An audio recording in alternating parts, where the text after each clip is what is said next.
మహోన్నతుడ పరిశుద్ధుల పరలోకపు తండ్రి, మీ బంగారు పాదం చెందుకు సాయంకాల సమయమున మీ బిడ్డలమైన మేము వచ్చి ఉన్నాం. పరలోకపు జ్ఞానం మాకు కావాలి.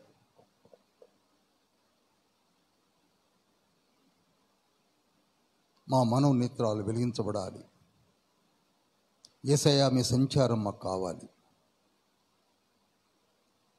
మేము కూడా యుగాంతమందు ఉన్నామని గ్రహించి లేఖనములలోని సారమును గైకొని మమ్ములను మేము సరిచేసుకొని మీరు నడిపించిన రీతిలో నడుచుటకు జకర్యా గ్రంథము ద్వారా అనేక విషయములను మేము తెలుసుకొని మా జీవిత సాఫల్యము మీ పాదముల చెంత జరిగించినట్లుగా మీరే మాతో మాట్లాడమని పరమతండ్రి మీ శక్తి నింపండి. యేసయ్యా, మీ సంచారము గావించండి. ఆత్మతండ్రి మీరే అధ్యక్షత వహించండి. రాలై ఉన్న వారిని సకాలంలో నడిపించండి. వచ్చిన వారితో మీరే మాట్లాడి మమ్మల్ని పేరు పేరున దీవించి ఆశీర్వదించమని యేసయ్య పరిశుద్ధ నామంలో అతి వినయంతో వేడుకుంటున్నాం పరమతండ్రి, ఆమేన్.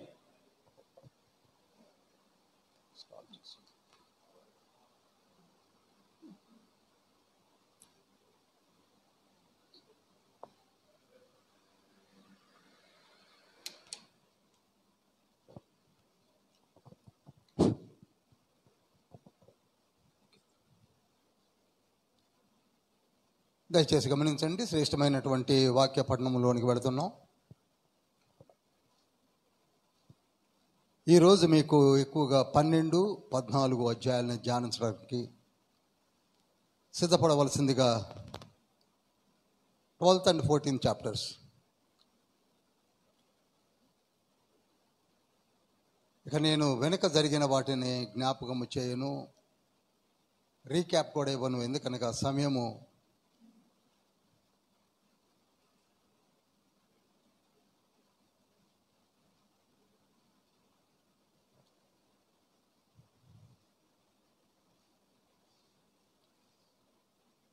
సమయాన్ని మనము పాటిద్దాం. జాగ్రత్తగా వినండి. ఎండ్ డేస్లో, చివరి దినములలో జరగబో సంఘటనలను మనం ధ్యానించబోతున్నాం. ఒకంత అర్థమవడానికి కొంచెం కష్టంగా ఉండొచ్చు, కానీ చాలా అవసరమైన సబ్జెక్ట్. ఎంత అవసరమో మీకు సబ్జెక్ట్ మీరు వింటుంటే మీకే అర్థమవుతుంది. ఈనాడు చాలా చాలా ప్రశ్నలు మనల్ని వేధిస్తూ ఉన్నాయి. వాటికి సమాధానం ఈరోజు మనకి దొరుకుతుందని నేను ఆశిస్తున్నాను, భావిస్తున్నాను. చూడండి, 518లో జకర్యా ఈ గ్రంథాన్ని రాశాడు. క్రీస్తు పూర్వము 518.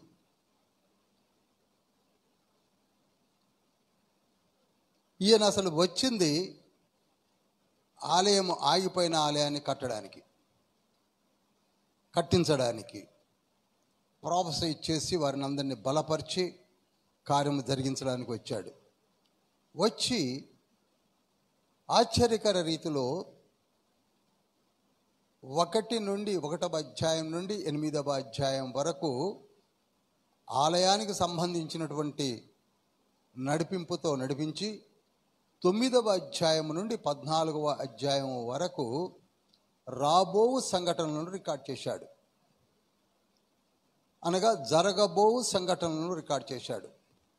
అందుకే దీన్ని అపోకలిప్టిక్ రైటింగ్స్ అంటారు. అపోకలిప్టిక్ రైటింగ్స్ మీన్స్ జరగబో సంఘటనలను ముందుగా చెప్పడం. జరగబో సంఘటనలు అనగా ఏదో 10, 100, 200, 300 సంవత్సరాలు కాదండి. దాదాపుగా 2500 సంవత్సరాలప్పుడు ఏం జరగబోతుందో, 2వ రాకడలో యేసయ్య ఏ విధంగా వస్తాడో, వచ్చి ఏ విధంగా ఆయన తన ప్రజలను రక్షిస్తాడో, ఏ విధంగా ఆయన వాగ్దానమును నిలబెట్టుకుంటాడో, ఆ విషయాలన్నిటినీ కూడా ఎంత చక్కగా వివరించాడో ధ్యానించబోతున్నాం. ఇదే విధంగా దానియేలు కూడా ప్రవచించాడు. రాబోవు విషయంలోనే ప్రవచించాడు. అందుకే యేసుక్రీస్తు ప్రభు వారు కూడా దానియేలు గ్రంథమును బాగా చదవండి అని చెప్పడము మనం ధ్యానించే ఉన్నాం కదా. దానియేలు గ్రంథాన్ని చదవాలి అని చెప్తాడు మత్తయి సువార్త 24:15 దానియేలు చెప్పిన రీతిగా నేను రాబోతున్నాను అని. డానియేలు కూడా అపోకలిప్టిక్ రైటింగ్స్తో కూడుకున్నటువంటి గ్రంథము. జకర్యా కూడా రాబోవు సంగతులను, జరగబోవు సంగతులను చెప్పినటువంటి గ్రంథము. అదేవిధంగా కొంతవరకు టచ్ చేసినటువంటి యోవేలు గ్రంథము కూడా, ద బుక్ ఆఫ్ జోయల్ అంటాము, అది కూడా సెకండ్ కమింగ్ గురించి చెప్పాడు. ఇంకా అక్కడక్కడ ఐజయా, యెషయా, ఎహెజ్కేలు వీరు కూడా కొంతవరకే చెప్పారు. కానీ ఎక్కువగా చెప్పింది ఎవరండి? డానియేలు, జకర్యాలు ఎక్కువగా చెప్పాడు. అందుకే ఈ గ్రంథాన్ని నేను దానియేలును కూడా దాదాపు 6-7 ఎపిసోడ్స్ తీసుకున్నాను.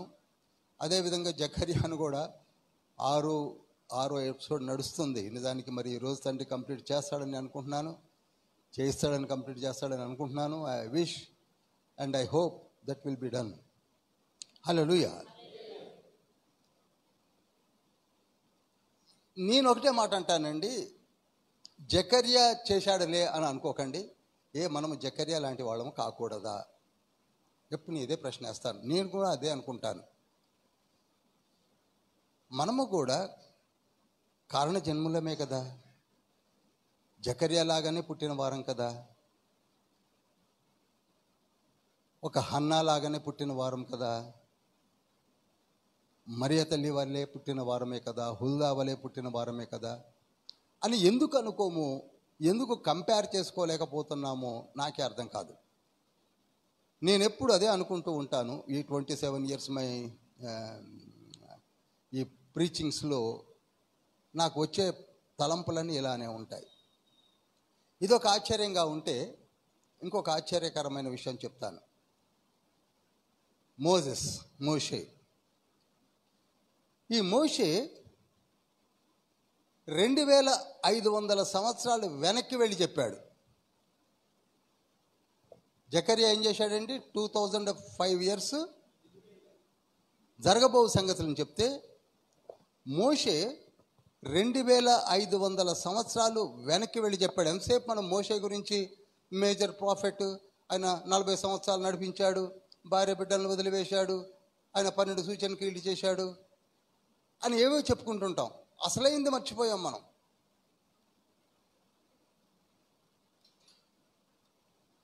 అసలైంది ఏమిటంటే, మానవ మాత్రులకు అసాధ్యమైనటువంటి విషయాలు ఆయనలో అనేకములు ఉన్నాయి.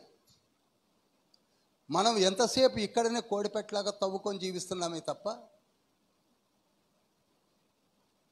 1513లో మోషే మోయాబు ప్రాంతంలో నుండి ఆదికాండాన్ని రాశాడు. ఆదికాండం అనగా బిగినింగ్ ఆఫ్ ది, చెప్పండి, సృష్టి. దేవుడు ఆది అందు ఏం చేశాడు? ఆది అందు దేవుడు భూమి ఆకాశములను సృజించాను అన్న ఒక వర్డ్ కనపడుతుంది కదా. In the beginning God created heavens and the earth. ఎలా రాయగలిగాడండి? ఎప్పుడైనా ఆలోచించారా? కనీసం ఎప్పుడైనా సరే. నేననేది దైవజనులుగా ఏర్పరచబడ్డ బిడ్డలతో మాట్లాడుతున్నాను. ఏనాడైనా ఆలోచించారా? భూమి నిరాకారముగాను శూన్యముగాను ఉండెను, చీకటి అలుముకొని ఉండెను, పరిశుద్ధాత్మ జలములపై అల్లాడుచుండెను. ఎక్కడ చూసి రాస్తున్నాడు? ఎలా రాయగలుగుతున్నాడు? ఫస్ట్ డే వెలుగు కలుగుగా వెలుగైపోయింది. రెండవ రోజు వాటర్ని సపరేట్ చేయడం, మూడో రోజు భూమిని చేయడం, నాలుగో రోజు సూర్యచంద్ర నక్షత్రాలు చేయడం. ఎలా రాయగలుగుతున్నాడు? ఎలా రాశాడు? జరిగిపోయింది ఏమిటి ఎవ్వరికీ తెలియదు. తెలుసండి?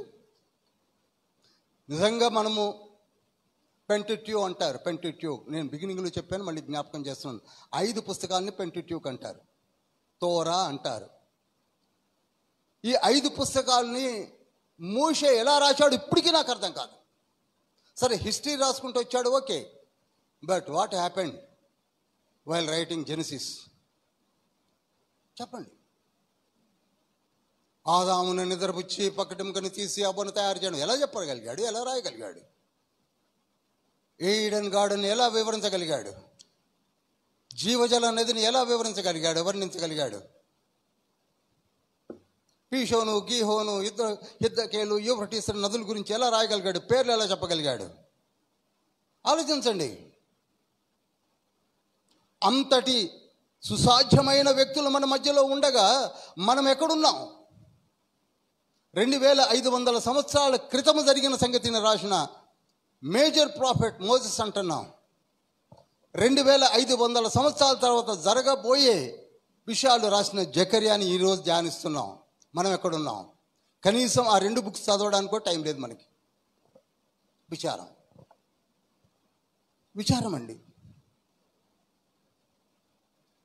నాకు ఎక్కడ ఆశ్చర్యం కలిగించింది తెలుసా? ఆదాము అవ్వలకు పుట్టినవాడు కయ్యూనని ఎలా తెలిసింది? రెండోవాడు హేబెల్ అని ఎలా రాశాడు? కయ్యూనుకు పుట్టిన వాళ్ళందరి పేర్లు రాశాడు 4వ అధ్యాయంలో. ఎలా రాయగలిగాడు? పేర్లండి. జీనియాలజీ రాశాడు, కయ్యూని జీనియాలజీ. ఆదికాండం 5వ అధ్యాయం చదివితే మెతుషల, ఏరదు, నోవాహు వీళ్ళందరి పేర్లు ఎలా రాయగలిగాడు? ఎన్ని సంవత్సరాలు బ్రతికారు, ఎలా బ్రతికారు, ఏం చేశారు? నోవాహు ఓడ ఎలా కట్టాడు?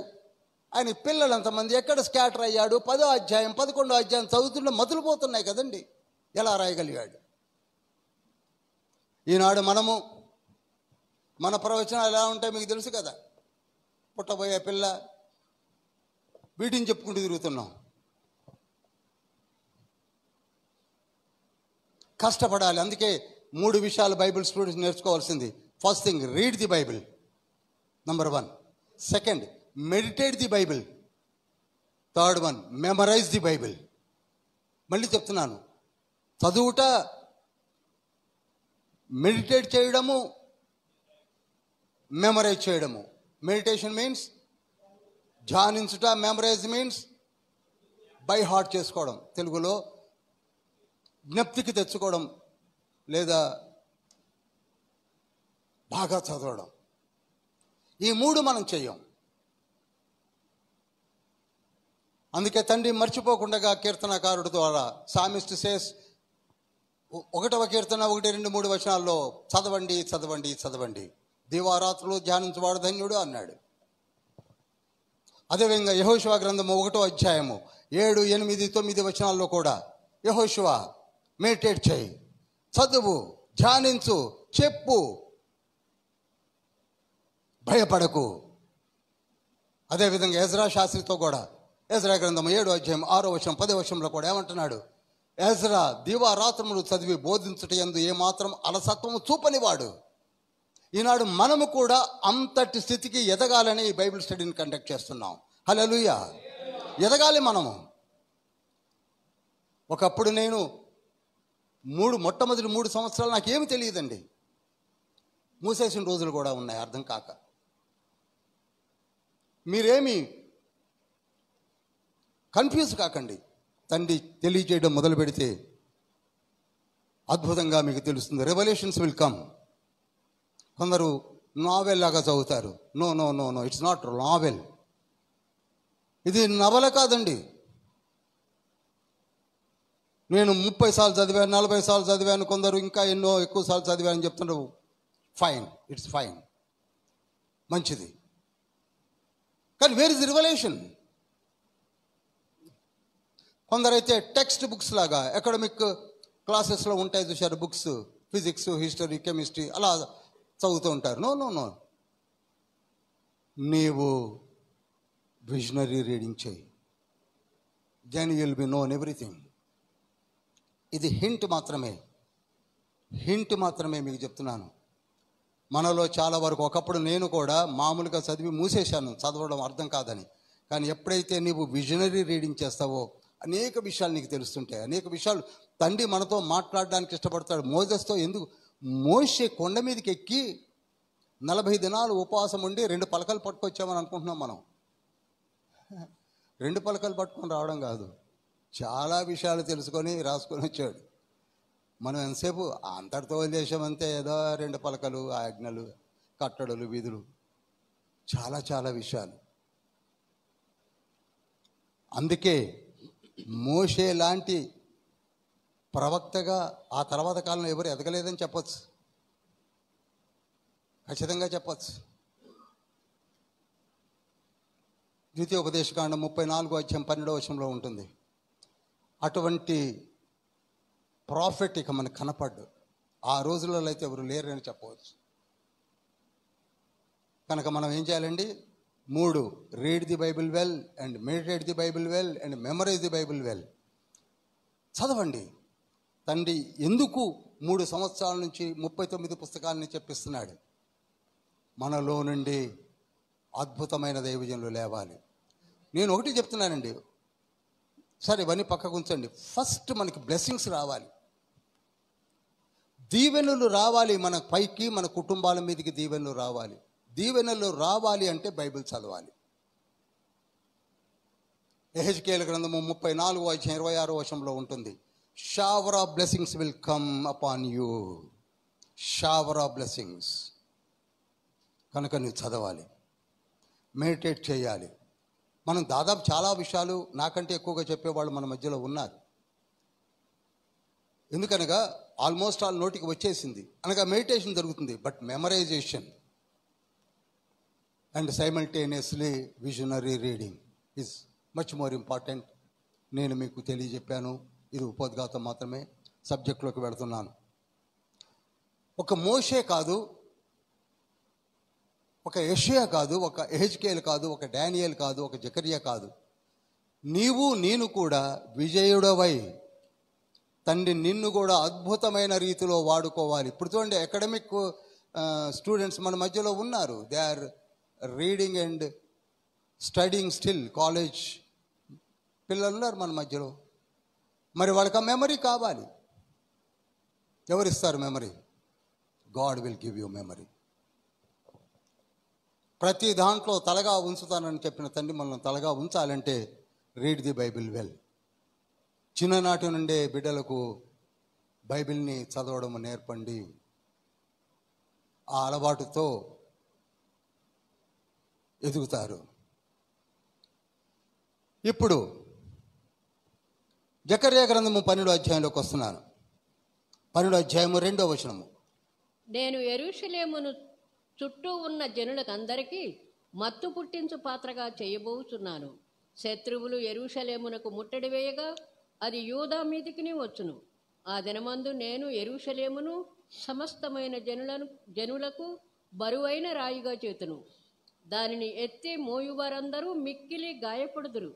భూజనులందరూ దానికి విరోధులై కూడుదురు. ఇక్కడ జాగ్రత్తగా వినండి. చూడండి, దేవదేవుడు జకర్యా ద్వారా ఎలా మాట్లాడుతున్నాడంటే, నేను అనగా దేవుడు అంటున్నాడు, యెరూషలేము చుట్టూనున్న జనులందరికీ అనగా చుట్టూ ఉన్న దేశములన్నిటికీ మత్తు పుట్టించు పాత్రగా చేయబోచున్నాను. ఇంతవరకు అది జరగలేదు, జరగబోచున్నది. ఆ దినమందు, ఏ దినమందు? మత్తు పుట్టించు పాత్రగా చేసిన దినమందు నేను యెరూషలేమును సమస్తమైన జనులకు బరువైన రాయిగా చేతును. దానిని ఎత్తి మోయవారందరూ మిక్కిలి గాయపడుదురు. భూజనులందరూ దానికి విరోధులై కూలుదురు.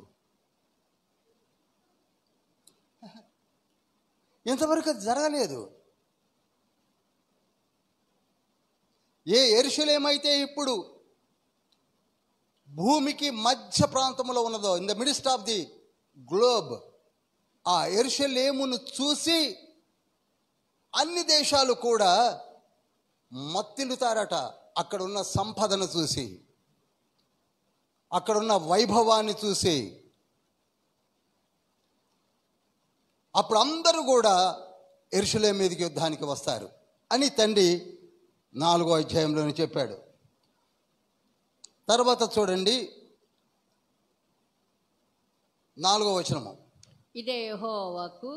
ఆ దినమందు నేను గుర్రములన్నిటినీ బెదరును. వాటిని ఎక్కువారికిని వెర్రిని పుట్టింతును. యూదా వారి మీద నా దృష్టి ఉంచి జనముల గుర్రములన్నిటికీ అంధత్వము కలుగజేతును. చాలండి. అలా యుద్ధానికి వచ్చిన వాళ్ళని ఏ విధంగా వారిని ఓడింపచేస్తాడో,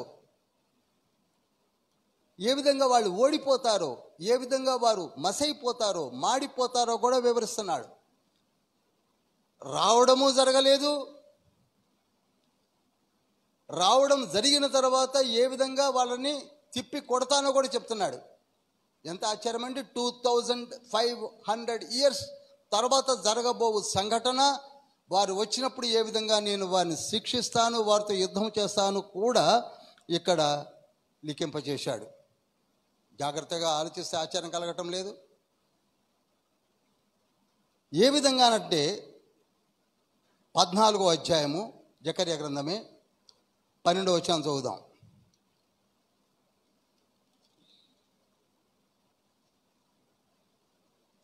మరియు యెహోవా తెగుళ్ళు పుట్టించి యెరూషలేము మీద యుద్ధము చేసిన జనులందరినీ ఈలాగున మొత్తును, వారి నిలిచి ఉన్న పాటుననే వారి దేహములు కుళ్ళిపోవును, వారి కన్నులు కను తొర్రలలో ఉండియే కుళ్ళిపోవును, వారి నాలుకలు నోళ్లలో ఉండియే కుళ్ళిపోవును. చాలండి. ఆశ్చర్యంగా ఉందా లేదా? అసలు యుద్ధం ఎక్కడ జరుగుతుందండి? గుర్రాలు ఎక్కారు, ట్యాంకర్స్ పట్టుకొని వచ్చారు, లేటెస్ట్ వెపన్స్ తోటి వచ్చారు, AK-47లు, లేటెస్ట్ గన్స్ అన్నీ పట్టుకొని వచ్చారు. తీరా వస్తే వాళ్ళకి తెగుళ్ళు వచ్చాయి, తెగుళ్ళతో ఎగిరిపోయారు కొంతమంది. ఆ తర్వాత కొందరికి దేహములు కుళ్ళిపోవడం మొదలైంది. యుద్ధం చేయకుండానే వాళ్ళు ఏమైపోతున్నారు? అచేతనులైపోతున్నారు. ఇంకొకటి చూడండి, యెషయా గ్రంథము 37వ అధ్యాయం 36వ వచనంలో సెన్హరీబ్ అనే రాజు యుద్ధానికి పంపించినప్పుడు అష్షూరు అంతటా యెహోవా దూత బయలుదేరి అష్షూరు వారి దండుపేటలో 185,000 మందిని మొత్తెను. చాలండి. 1,85,000 సోల్జర్స్ ఎవరు యుద్ధం చేయలేదండి. ఒక దూత వచ్చాడు, కొట్టేశాడు. అర్థమవుతుంది కదండి? దూత రావడం, కొట్టేయడం. అదేవిధంగా న్యాయాధిపతుల గ్రంథము 5వ అధ్యాయము 20వ వచనములో కనాను రాజు అయినటువంటి యాబీను అతని సేనాపతి అయినటువంటి సిసేరాతో యుద్ధం చేసింది ఎవరనుకుంటున్నారు? ఆకాశ నక్షత్రములు. నక్షత్రములు ఆకాశము నుండి యుద్ధము చేసెను. చాలండి. తండ్రి కాపాడటము ఏ విధంగా జరుగుతుందో ఇంత క్లియర్గా లిఖింపజేశాడు. కనుక just 92 lakhs of people are there today in the Israel or యెరూషలేము. 92 లక్షల జనాభా కలిగినటువంటి ఒక ఇజ్రాయెల్ దేశం మీదకి అన్ని దేశాలు దాదాపుగా యుద్ధానికి వస్తే మసైపోవాలి అసలు ఇజ్రాయెల్. కానీ ఏమవుతుంది? అసలు యుద్ధం ఎక్కడ జరిగిందో, ఎలా జరిగిందో, ఏమైపోయిందో ఎవరికి అర్థం కాకుండానే పోతారండి. నేను మళ్ళా మీకు చెప్పేది ఏంటంటే, ఈనాడు ఎవరైతే మారు మనసు పొంది బాప్తిస్మం తీసుకొని దేవుని యందు నొసటను ముద్ర వేయించుకొని ఉన్నారో, అందుకే నేను ఎప్పుడు అంటాను, you need not worry about your self. నీ గురించి నీవు ఆలోచించి భయపడవలసిన అవసరం లేదు. ఎందుకనగా యుద్ధము యెహోవాదే అని దావీదు అన్నాడు, చూశారా? అదేవిధంగా నీవు నిశ్చింతగా ఉండడమే. నీ మీదికి ఏ ఆయుధము కూడా వర్ధిల్లదు. ఐజాయా 54:17 ప్రకారంగా,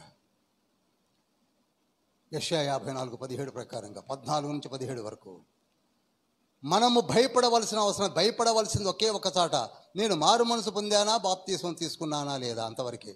ఆ తర్వాత నీ గురించి ఆలోచించేది ఎవరు? తండ్రి.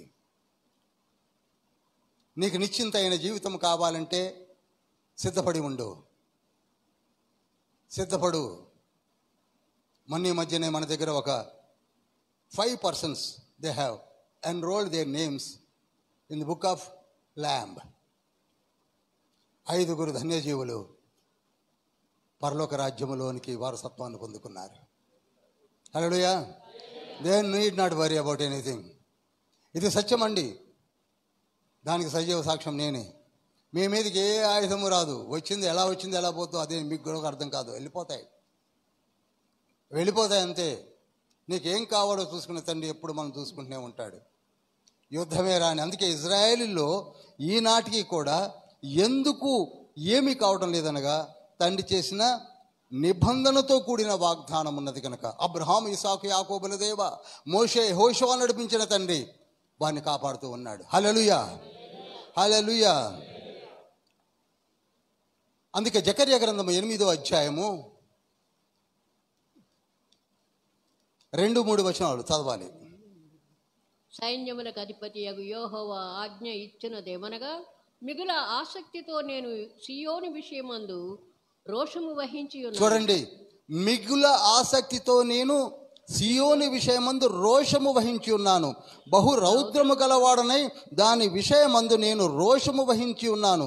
యెహోవా సెలవిచ్చినదేమనగా, నేను సియోను నొద్దకు మరలా వచ్చి యెరూషలేములో నివాసము చేతును.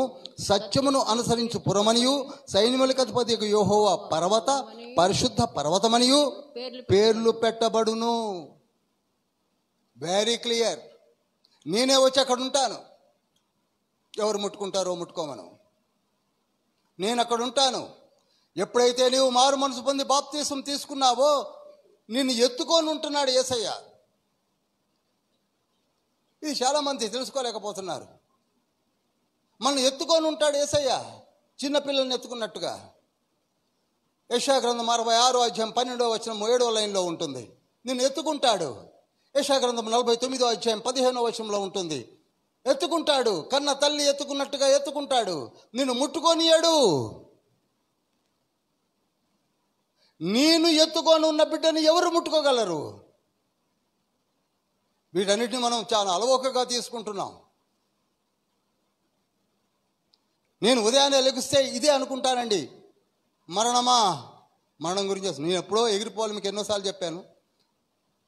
నేను ఎవరిని దగ్గర ఉన్నాను, ఎవరు ఎత్తుకొని ఉన్నారు నన్ను? అటు ఇట్లా కట్టుకొని ఉంటాడు, ఇలా ఉంటాడు. డెత్ ఎప్పుడు ఏసై దించిదే ముట్టుకోవచ్చు అని. ఏసై ఎక్కడ దింపాలి, ఎప్పుడు ముట్టుకోవాలి.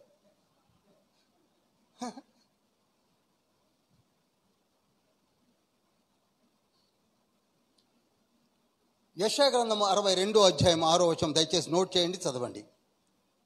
యెరూషలేమా, నీ ప్రాకారముల మీద నేను కావలి వారిని ఉంచి ఉన్నాను. ఎవరి నుంచాట? దేవుడు చెప్తున్నాడు. యెరూషలేమా, నీ ప్రాకారముల మీద నేను కావలి వారిని ఉంచి ఉన్నాను.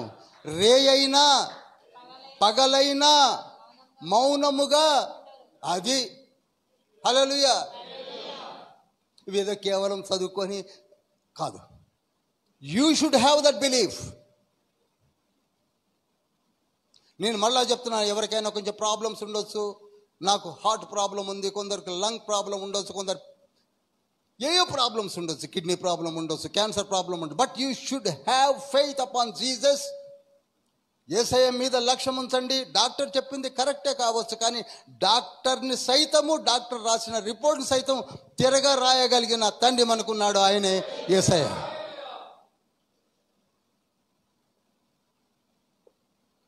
ఇప్పుడు మళ్ళా డాక్టర్ దగ్గర పోతే నన్ను చూసిన అదే సాధన డాక్టర్ గారు ఒకవేళ ఈ క్లిప్పింగ్ చూస్తే, అరే నేను మాట్లాడుతుంటే మాట్లాడుతున్నాడేమో అని అనుకోవచ్చు. ఆవిడ నన్ను మాట్లాడుద్దన్నది, కారు నడపొద్దన్నది, బండి కిక్కు కొట్టొద్దన్నది, 5 కిలోల బరువు లేపొద్దన్నది, పాటలు అయితే అసలు పాడొద్దన్నది.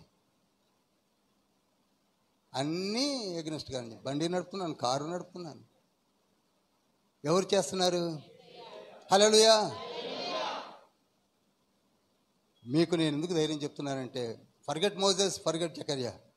నీవు నేను కూడా మరి యొక్క హుల్దా వలె, జకర్యా వలె లేవాలి.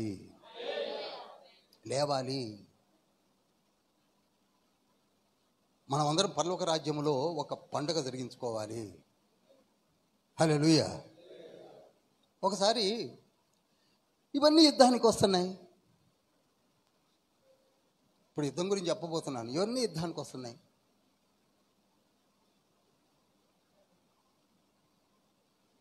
యెరూషలేము ఎలా అవుతుంది తెలుసా? నిర్భయంగా ఉంటుంది. ఇప్పటికీ అప్పటికి నేను చదువుకుంటున్న రోజులో 1961 నుంచి నేటి వరకు there is a bit war between Palestine and Israel. ఇది ఏమి యుద్ధాలు ఎందుకని అనుకునేవాడిని ఉద్యోగం చేసే రోజుల్లో. ఇప్పటి వరకు కూడా, నిన్నటి వరకు, మొన్నటి వరకు కూడా యుద్ధాలు జరుగుతూనే ఉన్నాయి. కానీ ఏనాడు కూడా ఇజ్రాయెల్ బెంబేలెత్తిపోలేదు. మీకు ఒక చిన్న సండే స్కూల్ స్టోరీ లాంటి చెప్తాను.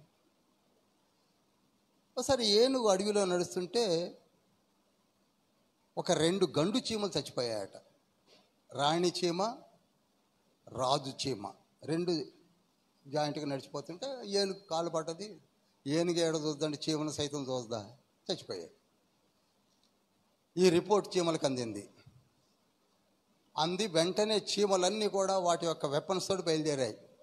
గండు చీమలు, ఎర్ర చీమలు, నల్ల చీమలు, ఎన్ని రకాల చీమలు ఉన్నాయో అడవిలో అన్ని చీమలు కూడా వార్ అనౌన్స్ చేసి, డిక్లేర్ చేసి, అంతా కలిసి టెక్కెలు పట్టుకొని బయలుదేరి ఏనుగు దగ్గరికి యుద్ధానికి బయలుదేరాయి. అప్పుడు ఒక రిపోర్టర్ ఏనుగు దగ్గరికి వచ్చాడట.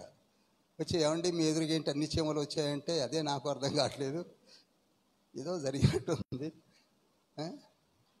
అంటే, ఆ రిపోర్టరు ఆ యుద్ధానికి వచ్చిన చీమల దగ్గర పోతే, ఏం లేదు, మా రాణి చీమను రాజు చీమని ఆయన కాలు కింద పడి నలిగిపోయాయి కనుక అతని మీద యుద్ధానికి బయలుదేరం ఏనుగు మీదకి అని చెప్పాడట. అదే విషయం వచ్చి ఏనుగు చెప్తే ఏనుగు నవ్వుకుందట. ఇప్పుడు నేనేం చేయాలి? వీటితో యుద్ధం చేయడం దానికి ఒక ఊది వెళ్ళిపోతాయి కదా. అట్లనే ఉంది ఇప్పుడు యెరూషలేము స్థితి.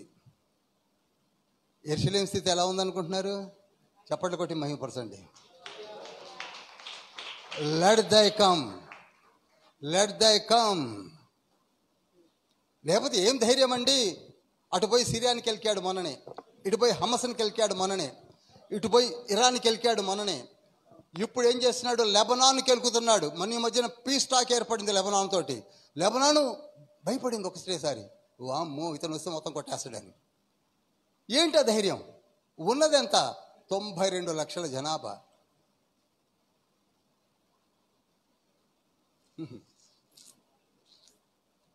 ఇజ్రాయెల్ దేశంలో 10 సంవత్సరాలు నిండిన ప్రతి బాలిక బాలుడు ఖచ్చితంగా పెంటెట్యూ అనగా తోరాని బై హార్ట్ చేయాలి. హల్లెలూయా. As on today. ఈనాడు మన పిల్లలకి, మన పిల్లలనేం ఇగో రాసుకుంటున్నారు ఏంటో మరి, చక్కగా ఏవో రాస్తున్నారు, చాలా సంతోషం. ఈ పని మనం చేయిస్తున్నామా? అందుకే 1వ కీర్తన, 23వ కీర్తన, 91వ కీర్తన, 63వ కీర్తన, 119వ కీర్తన పిల్లలకి చదవమని చెప్పండి, బై హార్ట్ చేయించండి. బ్లెస్సింగ్స్ ఈనాడు ఎందుకు అలా జరుగుతుందంటే, ఆ పిల్లలు 10వ ఏటకే పెంటెట్యూ మొత్తం కూడా ఆడుకుంటున్నారు వాళ్ళు.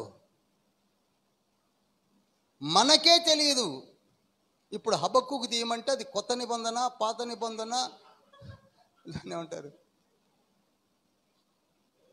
ఇండెక్స్ తీసి చూసుకొని తీయాల్సి వస్తుంది.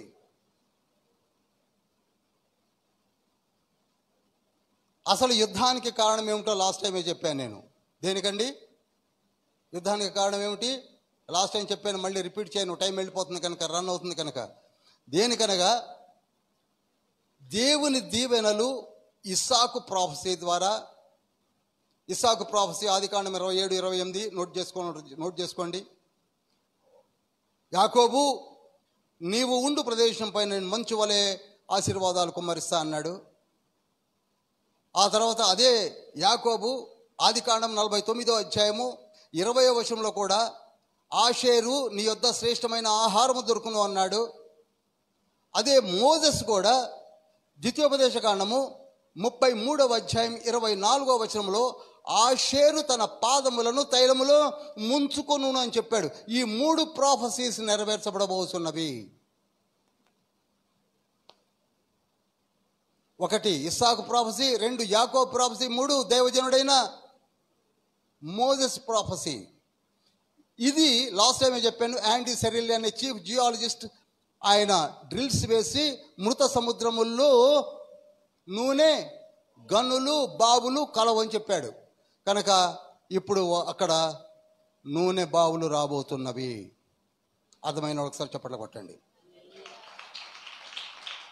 ఎప్పుడైతే నూనె బావులు వచ్చేస్తాయో, ఇక్కడ నుంచి ఇంకా స్పీడ్గా పెడుతున్నాను, వచ్చేస్తాయో అక్కడ నూనె బావులతో తులతూగుతున్న ఇజ్రాయెల్ దేశమును చూసినప్పుడు అంతలోనే వీరి యొక్క బావులు ఎండిపోవడం మొదలవుతాయి. ఇవన్నీ చేసే తండ్రి. ఎప్పుడైతే బావులు ఎండిపోతాయో ఎక్కడుంది నూనె? ఇజ్రాయెల్ దేశంలో ఉంది. కనుక ఇక యుద్ధానికి పోదాం. ఆ చిన్న దేశం తిప్పి కొడితే 1 crore కూడా లేరు. మనమేమో హైలీ డెవలప్డ్ ఎక్విప్డ్ మారణాధాయంతో వెళ్ళిపోదాం అని బయలుదేరతారు. ఎలా బయలుదేరతారో వివరించింది ఎవరో కాదు, ఎహెచ్కేలు. ఎవరండి? ఎహెచ్కేలు 38వ అధ్యాయం తెద్దాం. 38వ అధ్యాయం అందరు తీసి పెట్టుకోండి. ఇక్కడ జాగ్రత్తగా నోట్ చేయండి.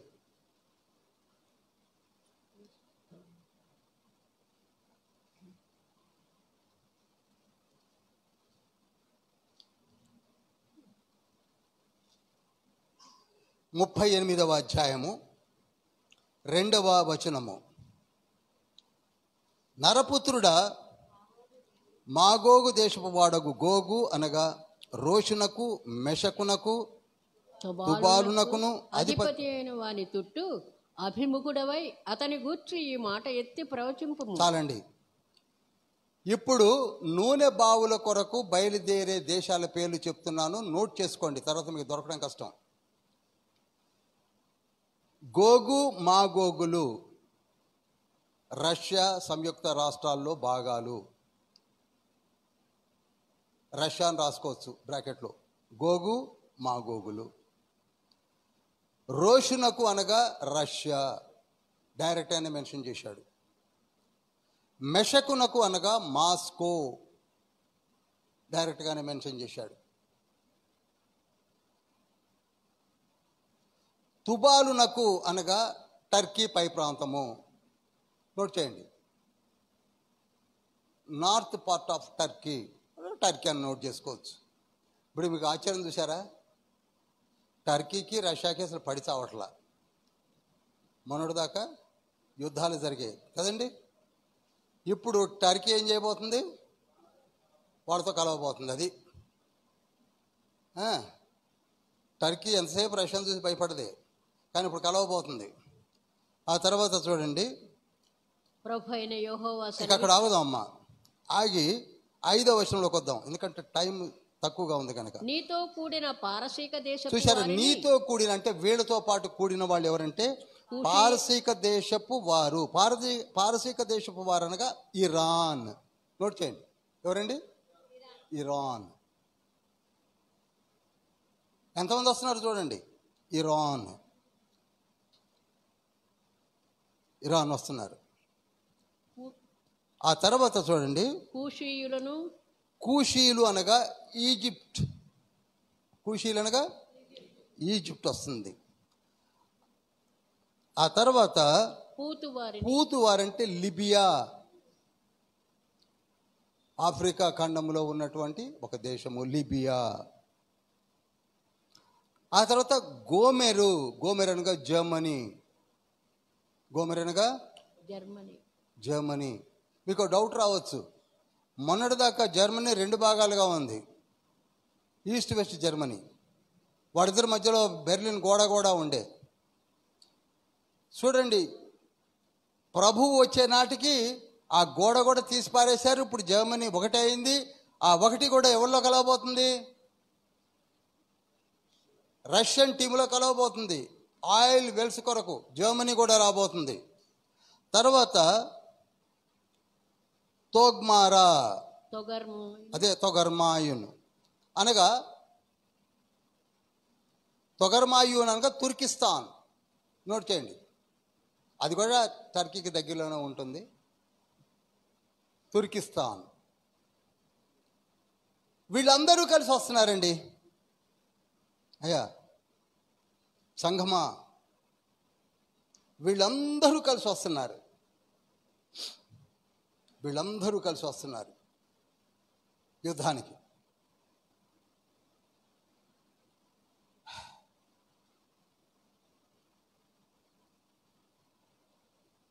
ఇంతకీ వీళ్ళందరూ కూడా దాదాపు కమ్యూనిస్ట్ కంట్రీసే. వీళ్ళందరూ ఎవరండి? Communist countries. కమ్యూనిస్ట్ కంట్రీస్ అనగా దేవుడు లేడని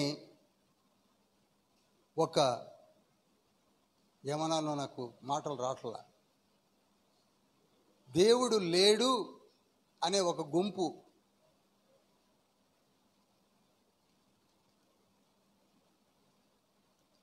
మీకు కీర్తనకారుడు 10వ కీర్తన 4వ వచనము, 14వ కీర్తన 1వ వచనము, ఒకసారి 14:1 చదవండి చాలు.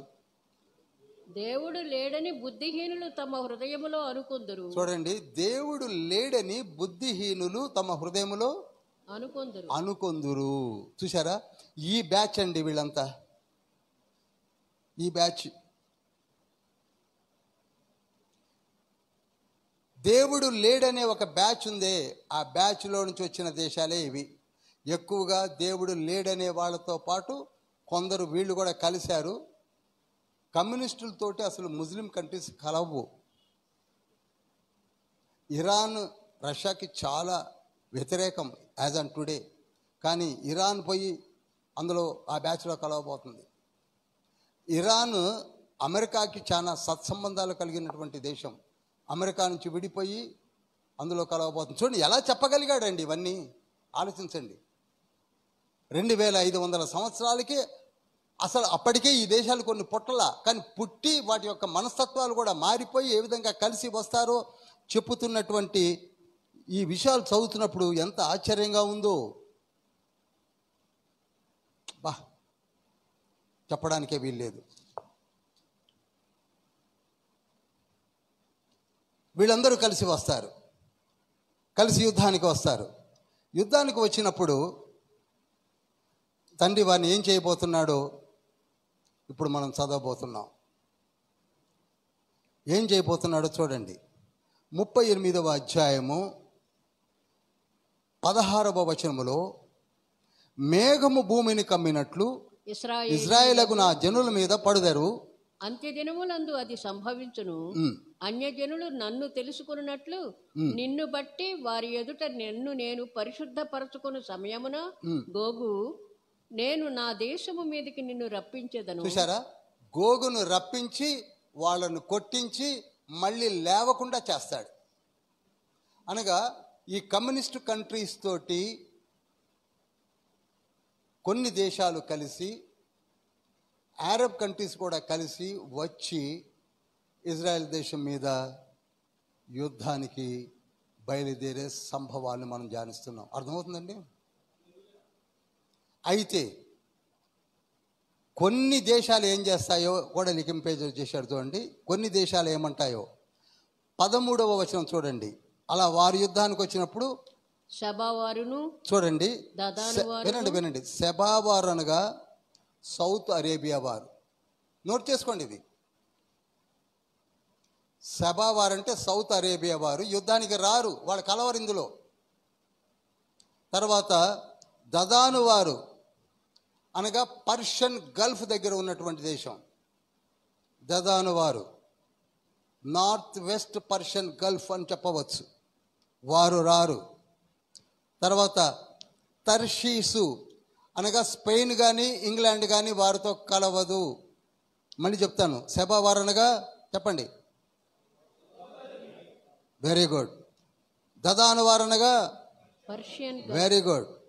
తర్వాత తర్షీస్ అనగా స్పెయిన్ అండ్ ఇంగ్లాండ్ ఇద్దరిని కూడా వాడతారు. అవి రెండు కూడా రావు. కొదమ సింహములు అనగా యునైటెడ్ స్టేట్స్ ఆఫ్ అమెరికా. వీళ్ళు ఇంతమంది కలిసి యెరూషలేము మీద యుద్ధానికి పోతున్నారా, వెళ్ళండి మీకే తెలుస్తుంది అంటారు. వాళ్ళు పార్టిసిపేట్ చేయరు. వెళుతున్నారు కదా వెళ్ళండి. మీకు విషయం చెప్పాలా, ఇప్పుడు ఇజ్రాయెల్ దేశానికి సీదోను దేశానికి, సీదోను దేశం అనగా చెప్పండి ప్రజెంట్, ఇప్పుడు చెప్పాను చెప్పాలి, సీదోను దేశాన్ని గురించి చెప్పాను చెప్పండి. దాని క్యాపిటల్ లెబనాన్. ఎగ్జాక్ట్లీ. వీళ్ళిద్దరికీ కాంప్రమైజ్ చేసింది ఎవరు అనుకుంటున్నాం? America. Bilateral arrangements meeting arrange చేసి కాంప్రమైజ్ చేశాడు. కనుక వీళ్ళు ఏం చేయబోతారంటే, ఇదివరకు ఏదైనా డిస్ప్యూట్ వస్తే వీళ్ళు కాంప్రమైజ్ చేసేవాళ్ళు, ఇప్పుడు కాంప్రమైజ్ కూడా చేయరు. వెళ్ళండి మీకు సంగతి మీకే తెలుస్తుంది అంటాడు. గో, ఏనుగు మీద యుద్ధానికి పోయినట్టుగా పోతున్నారు కదా, పొండి. అప్పుడు వీళ్ళు ఏ విధంగా ఓడిపోతారో పాయింట్స్ చెప్తాను, మీరు నోట్ చేసుకోండి చాలు. పాయింట్ చెప్తాను, ఎందుకంటే దీన్ని నేను 7:30 కల్లా క్లోజ్ చేసేయాలి. ఏ విధంగా వీళ్ళు యుద్ధానికి వచ్చి ఓడిపోతారో చెప్తాను. పాయింట్స్ నంబర్ వన్ యెహెజ్కేలు గ్రంథం 38వ అధ్యాయాన్ని ఎదురుగా పెట్టుకోండి చాలు. 10వ వచనంలో చెప్పినట్టుగా దేశములో మహాకంపము పుట్టును. నంబర్ 1, దేశంలో ఏం పుడుతుంది? మహాకంపం అనగా వైబ్రేషన్ పుడుతుంది. ఆ వైబ్రేషన్కి వచ్చిన వాళ్ళందరూ కూడా ప్రాణ భయంతో ఆ వైబ్రేషన్ చూసే పారిపోతారు. నంబర్ 1 మహాకంపము. తెలుగులో వర్డ్ ట్రాన్స్లేషన్ అలా అని చేశాడు, ఇంగ్లీష్లోకి వచ్చేసరికి unknown vibration will arouse in the Israel. Number 2, నా పర్వతములన్నిటిలో ఖడ్గము రప్పించేదను. ఏం రప్పిస్తాడట చెప్పరు? ఖడ్గము. 2వ రాజుల గ్రంథము 19వ అధ్యాయం 35 నోట్ చేయండి చాలు. పర్వతములన్నిటిలో ఖడ్గము రప్పించేదను. అసలు ఏం జరుగుతుందో ఎవరికి అర్థం కాదు. ఆ ఖడ్గము ఎవరి మీద పడుతుందో, ఎందుకు పడుతుందో, అసలు ఎవరిది ఆ ఖడ్గమో, ఎక్కడి నుంచి వస్తుందో కూడా అర్థం కాదు. సైన్యం యొక్క మతి భ్రమించిపోతుంది. న్యాయాధిపతుల గ్రంథం 7వ అధ్యాయం 22వ వచనాన్ని కూడా నోట్ చేయండి. న్యాయాధిపతుల గ్రంథం 7వ అధ్యాయం 22వ వచనం నోట్ చేయండి. మొదటి సమూయేలు గ్రంథము 14వ అధ్యాయం 20వ వచనం కూడా నోట్ చేయండి. మొదటి సమూయేలు గ్రంథం 14వ అధ్యాయం 20వ వచనం తర్వాత చదవండి ఇవి. నంబర్ 1 ఏంటండి? మహాకంపం పడుతుంది. నంబర్ 2 పర్వతముల మీదకి ఏమొస్తుంది? ఒక ఖడ్గము బయలుదేరుతుంది. ఏం జరుగుతుందో కూడా ఎవరికి అర్థం కాదు.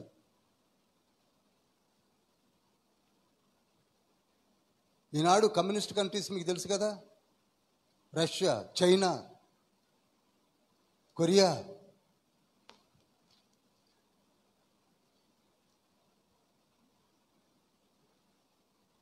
అసలు మనకి ఏమీ అర్థం కాదు. 3వది, వారి మీదికి తెగులును పంపిస్తానన్నాడు. తెగులు వస్తుంది. తెగులు అనగా వితౌట్ కాజ్ చచ్చిపోవడమే. ఇప్పుడు మొన్న వచ్చింది చూసిన పాండమిక్ అనేసి, దాన్ని ఏమంటారు, ఏం తెగులు అది?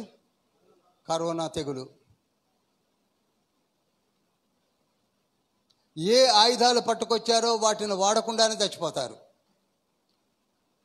AK-47 ఏడున్నాయో తెలియదు, ఆ ట్యాంకర్స్ ఏమయ్యాయో తెలియదు, ఆ మిసైల్స్ ఏమయ్యో తెలియదు, ఏం తెచ్చుకున్నారో తెలియదు.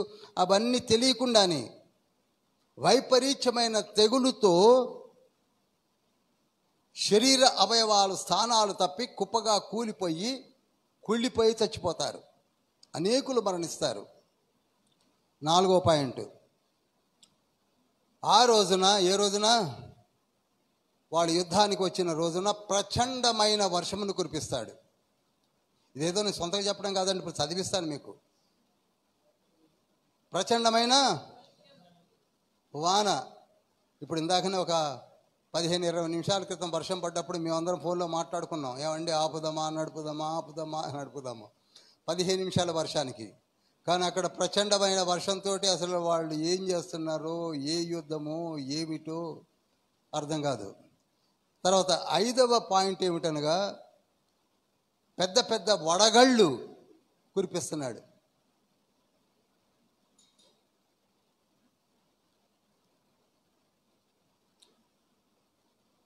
మీకు ప్రకటన గ్రంథం 16వ అధ్యాయం 21వ వచనం అనుకుంటా, అక్కడ 5 మణుగుల వడగళ్ళు పడితే ఓడిపోతాడండి. పెద్ద వడగళ్ళతో కొట్టి పారేస్తున్నాడు. 5 మణుగులు అంటే నాకు తెలిసి ఒక క్వింటాగా 25 కేజీలు, రఫ్గా చెప్తున్నాను. 25 కేజీల వడగళ్ళు మీద పడితే ఇంకేమైనా ఉందా? అయిపోయింది. వడగళ్ళు పడి పెద్ద సంఖ్యలో సైన్యాలు మరణిస్తారు. ఆ తర్వాత 6వ పాయింట్ అగ్నిగంధకాలు కురిపిస్తానంటున్నాడు. అగ్నిగంధకాలు కురిపించి రష్యా సైన్యాల మీద, రష్యా దేశాల మీద, కమ్యూనిస్ట్ కంట్రీస్ మీదనే కురిపిస్తానంటున్నాడు. బూడిదైపోతాయండి. సొదొమ గొమొర్రా పట్టణాలు బూడిదైనట్టు నా దేశం మీదకి మీరు, అందుకే చెప్తున్నానండి, మారు మనసు పొంది ఎవరైతే నిశ్చింతగా ఉంటున్నారో మీ విరోధులు కొంతకాలానికి మీకు కనపడరు. ఇది నిజం చెప్తున్నాను, కనపడరు అసలు. నిన్నేదో చేద్దాం అనుకున్నాడు, వాడేమైపోతాడో వాడికే తెలియదు.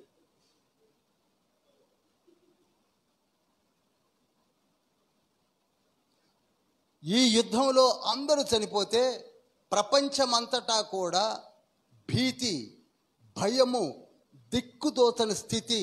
అన్ని అగ్రదేశాలు కూడా నోరు తెరిచి చూస్తారు, న్యూస్ వింటారు, టీవీలు చూసి BBC న్యూస్, ఆ న్యూస్, ఈ న్యూస్ చూసి బెంబేలెత్తిపోయి చివరికి యుద్ధము ఎవరు గెలిచారట? ఇజ్రాయెల్ దేశము. వచ్చిన వాళ్ళందరూ ఏమయ్యారు? ఎక్కడున్నారో తెలియదు, కనపడుట లేదు. చూడండి, అది నేను చదువుతాను చూడండి. ఇప్పుడు నేను చదువుతున్నా చూడండి, యెహెజ్కేలు గ్రంథము 38వ అధ్యాయం 21వ వచనం చదువుతున్నాను చూడండి. నా పర్వతములన్నిటిలో అతని మీదికి ఖడ్గము రప్పించేదను, ప్రతి వాని ఖడ్గము వాని సహోదరుని మీద పడును. వాళ్ళే కొట్టుకుంటారు. ఇదే ప్రభువు యెహోవా వాక్కు. తెగులును పంపిస్తా అన్నాడు. హత్య కలుగజేసి అతని మీదను, అతని సైన్యపు వారి మీదను, అతనితో కూడిన జనములు అనేకుల మీదను ప్రళయమైన వాన కూడా వస్తుంది అన్నాడు. ఆ తర్వాత పెద్ద వడగండ్లను, అగ్ని గంధకములను కురిపించి నేను అతనితో వేద్యమాడుదును.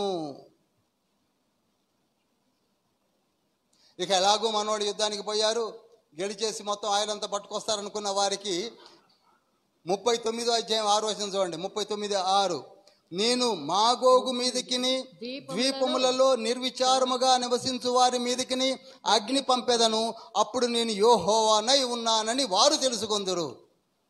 చప్పట్లు కొట్టండి, ఇది మామూలు కాదండి. This is going to be happen. ఇది జరిగినప్పుడు బైబిల్ అని నమ్మండి. డిబేట్స్ పెట్టుకోవడం కాదండి. ఇది జరిగినప్పుడు బైబిల్ అని నమ్మండి. ఎప్పుడైతే ప్రపంచమంతా వణికిపోతుందో అప్పుడు దశరాజ కూటమి ఏర్పడడం, అప్పుడు యాంటీ క్రైస్ట్ రావడం జరుగుతుంది. హల్లెలూయా, హల్లెలూయా, హల్లెలూయా. అందుకే యెహెజ్కేలు గ్రంథంలో 37వ అధ్యాయము ఒక యుద్ధము, 38వ అధ్యాయము ఒక యుద్ధము, 39వ అధ్యాయము ఒక యుద్ధం. 37వ అధ్యాయములో జరిగిన యుద్ధం ఏమిటో ఎక్కువ చెప్పను, సమయం లేదు. అది 6 రోజుల యుద్ధం జరిగింది. నోట్ చేస్తారా? 6 days వార్. నోట్ చేయండి. 37వ అధ్యాయం ఎముకలారా రండి అని ఏదో మనం చదువుకొని ఏదో కథలు చెప్పుకొని వెళ్ళిపోతున్నామే. అదొక మహాయుద్ధం జరిగింది, జరగబోతుందని చెప్పాడు. 37వ అధ్యాయం మీదే రాసుకోండి కావాలంటే. అది 6 రోజుల యుద్ధం, 6 days వార్ అంటారు.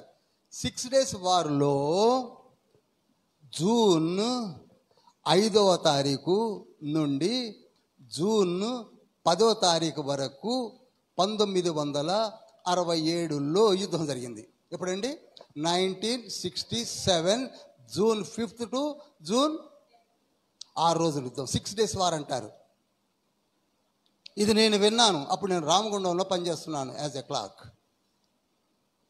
ఈ వారు విన్నాను, కానీ అప్పుడు నాకు ఆ నాలెడ్జ్ లేదు, ఏదో జరిగింది అనుకున్నాను. అప్పుడు వీళ్ళ మీదకి యుద్ధానికి వచ్చింది ఎవరు అనుకున్నారు? ఇటు ఈజిప్ట్ వచ్చింది, అటు అరబ్స్ వచ్చారు, సిరియా వచ్చింది, గాజా స్ట్రిప్ వచ్చింది. మీకు తెలుసు కనుక బోర్డు మీద పెట్టించలేదు, టైం చాలదని. ఇందాక అడిగారు కదా డివోషనల్ సెక్రటరీ గారు, వద్దన్నాను, లేకపోతే బొమ్మ వేస్తే లేట్ అయింది. గోలాన్ హైట్స్, సిరియా కొంచెం పైన ఉంటుంది, గోలాన్ హైట్స్ వరకు కూడా వీళ్ళు జయించేశారు. ఎప్పుడు జయించారు? చెప్పరేమండి 1967లో జయించేశారు. ఇప్పుడు గోలాన్ హైట్స్, అందుకే సిరియా పక్కన ఉన్నది, ఇజ్రాయెల్ దేశం అండర్లోనే ఉంది. అది మామూలు కాదండి వీళ్ళు. మనకి బయట తెలియక కప్పలాగా ఉన్నాం కానీ మామూలు కాదండి వీళ్ళు. అందుకే అబ్రహాంతో అంటాడు కదా తండ్రి, ఎక్కడ ఆదికాండము 15:18 చదువుతారా? చదువు సురేష్, 15-18 ఆదికాండం, దయచేసి స్పీడ్గా. ఈ ప్రాఫెసీ నెరవేర్చబడబోతున్నది. ఎక్కడ నుంచి ఎక్కడ దాకా తండ్రి అబ్రహాంకి ఇస్తానని ప్రామిస్ చేశాడు చూడండి. ఆ దినమందు అనుక, ఏ దినమందు? యెరూషలేము మండలంలోకి ఏమేమి వస్తుందో చెప్పండి. ఐగుప్తు నది మొదలుకొని అదిగో గోలాన్ హైట్స్ వరకు కూడా అబ్రహామునకు నీకు ఇస్తానని చెప్పాడే, అదంతా ఆయన అండర్లోకి రావాలి. ఈ యుద్ధంతో వచ్చేస్తుంది. అర్థమైంది కదండి? అర్థమైంది అనుకుంటున్నాను.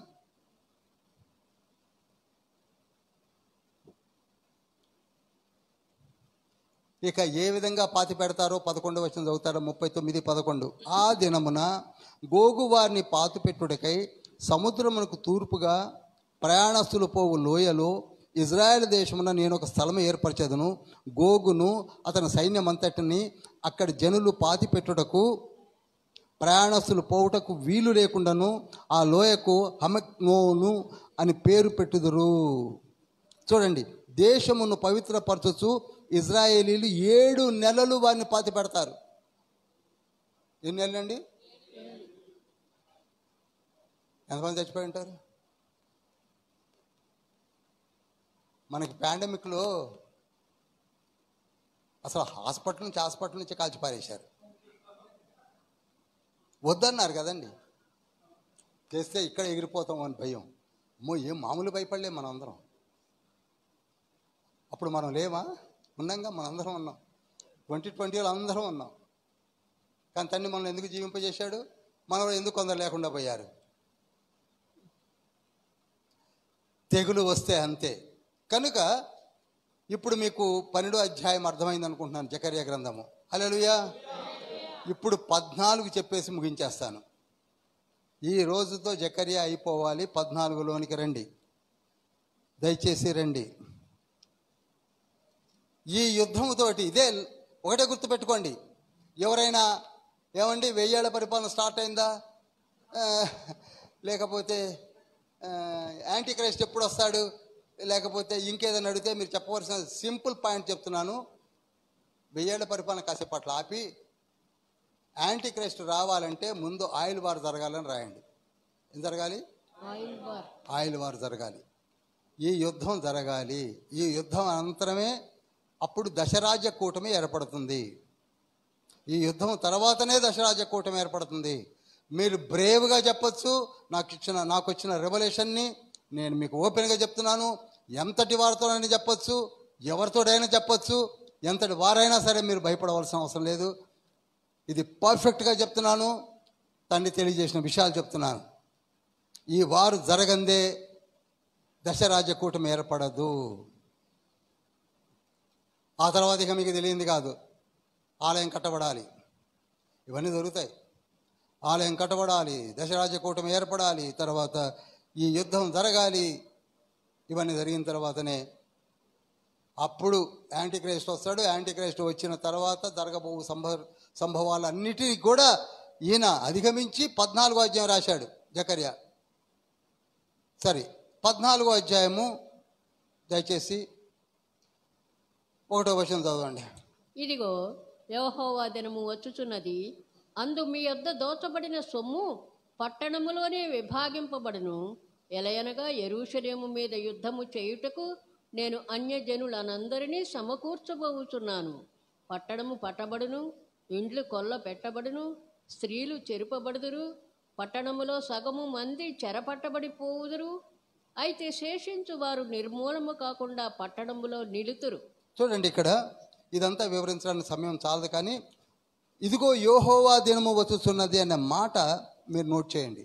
యెహోవా దినము వచ్చుచున్నది అనే మాట డ్యూయల్ ఎడ్జ్డ్ ప్రాఫెసీ అంటారు. 2 సార్లు వాడబడినటువంటి ప్రవచనము.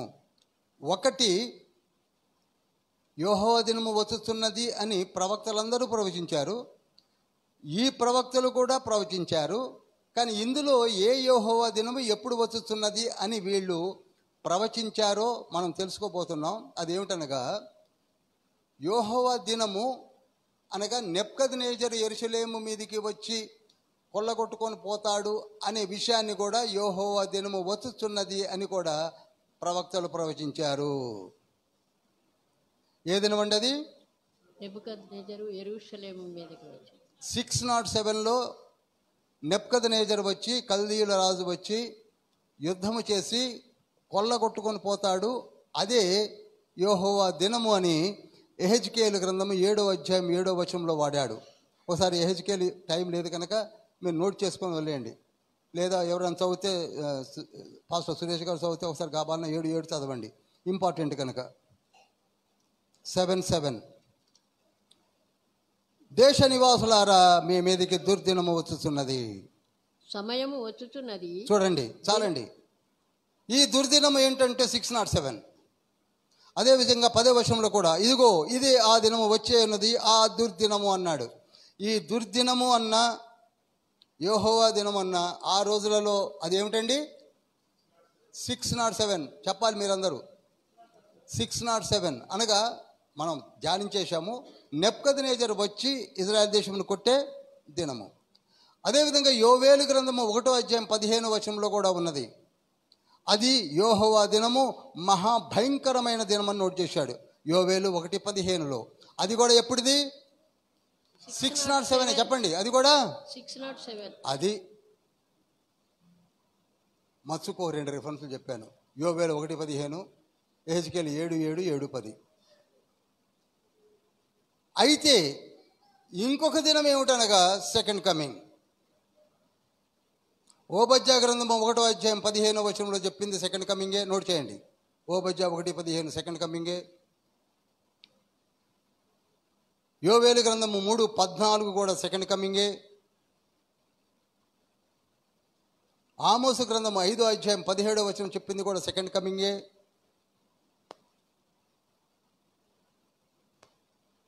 జకర్యా గ్రంథము 14వ అధ్యాయం 1వ వచనం చెప్పింది కూడా సెకండ్ కమింగే.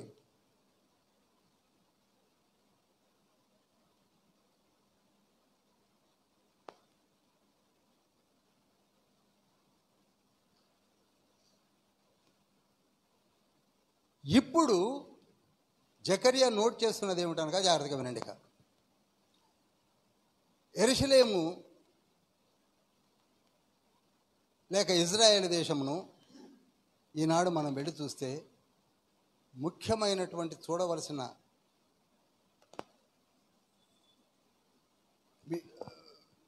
విషయాలు ఏమిటంటే, చూడవలసినటువంటివి సియోను కొండ.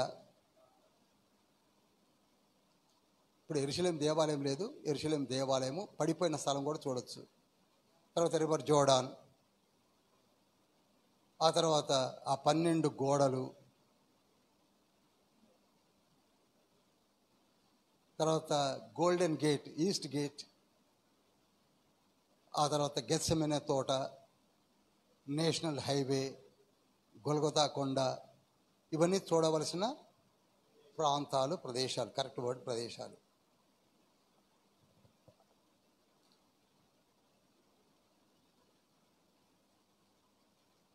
ఇక్కడ నుంచి నేను మీకు ఎలా చెప్తే అర్థమవుతుందని ఆలోచిస్తున్నాను.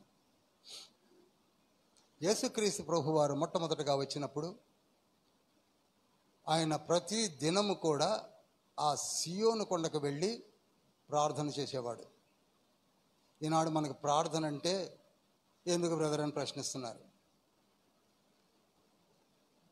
ప్రేయర్ సబ్జెక్ట్ అది కాదు కనుక ప్రార్థన చేసేవాడు. మన కొరకు, మన అందరి కొరకు. అదే కొండ మీదకి రెండవ రాకడలో యేసుక్రీస్తు ప్రభు వారు అక్కడికే రాబోతున్నాడు. అప్పుడు దీనుడై కిన్నుడై మన కొరకు ప్రార్థన చేస్తే, ఇప్పుడు కొదమ సింహము వలె అగ్ని జ్వాలల మధ్య, హబక్కు గ్రంథం 3:5-6 నోట్ చేయండి. 2వ దశలోనికి రాసిన పత్రిక 1:6 నోట్ చేయండి. అగ్ని జ్వాలల మధ్య రాబోతున్నాడు. అగ్ని జ్వాలల మధ్య రాబోతున్నాడు. అతన్ని దిగి నడవగా పర్వతముల సైతము మైనం వలె కరిగిపోతాయి. ఎందుకు రాబోతున్నాడు?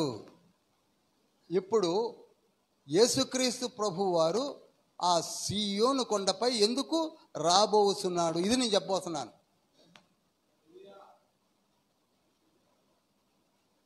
అక్కడికి ఎందుకు రాబోతున్నాడు? ఎందుకనగా గబగబ చెప్తాను కొన్ని మాటలు. ఈ యుద్ధం అనంతరం, ఏ యుద్ధం అనంతరం? ఆయిల్ వార్ అయిపోయిన అనంతరము దశరాజ్య కూటమి ఏర్పడుతుంది. దానికి పెద్దగా సహాయ సహకారాలు అందించే రోమ్ ఉంటుంది. రోమ్ ఇది దానియేలు గ్రంథము మనకి 2వ అధ్యాయం నుంచి కనపడుతుంది. జాగ్రత్త చదివితే నేను చెప్పాను కూడా. రోమ్ సపోర్ట్ చేస్తుంది. ఈ 10 రాజ్యాలు ఏర్పడతాయి. 10లో 3 కూలిపోతాయి, యాంటిక్రైస్ట్ తీసేస్తాడు. 8 మిగులుతాయి. ఆ 8 దేశాలు కలిసి 3.5 సంవత్సరాలు ఏలుబడి చేస్తారు. ఎన్ని సంవత్సరాలండి? 3.5 సంవత్సరాలు. అందుకు అర్థమవుతుంది కదా, 3.5 సంవత్సరాలు ఏలుబడి చేస్తారు. 3.5 సంవత్సరాలు అనగా 1260 దినములు లేక 42 నెలలు ఏలుబడి చేశాక, ఈయన ఏలుబడిలో ఇజ్రాయెల్ దేశం నమ్ముతుంది వారిని, క్రీస్తుని నమ్ముతారు. ఇదివరకే చెప్పాను, మళ్ళీ చెప్పను.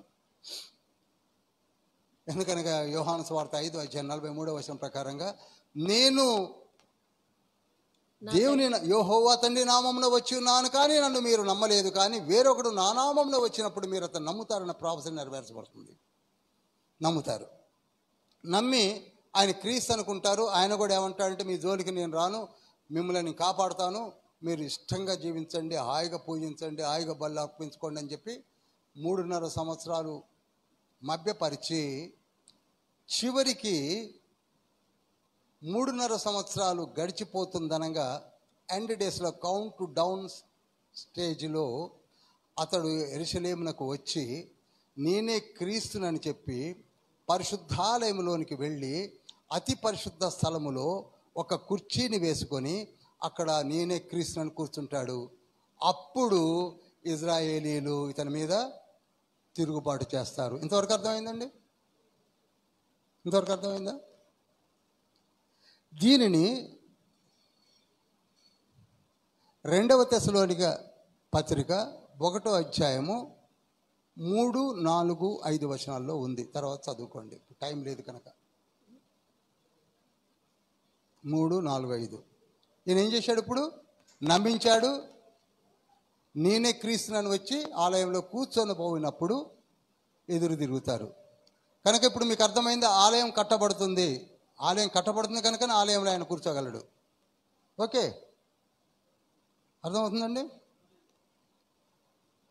ఎప్పుడైతే ఈ ఇజ్రాయేలీలు యాంటీ క్రైస్ట్ మీదకి తిరగబడతారో అప్పటికి అతని పవర్స్ అన్ని పోతాయి. పవర్స్ అన్ని పోయి ఏమి చేయలేక అచేతనుడైపోయి, అంతవరకు ఆయన అగ్నిగంధకాలు కురిపించే శక్తి అన్నీ పోతాయి. పోయి చివరికి అచేతనుడైపోయి తన దేశానికి తాను ప్రెసిడెంట్గా పోయి మిగిలిపోతాడు. పక్కకైపోతాడు.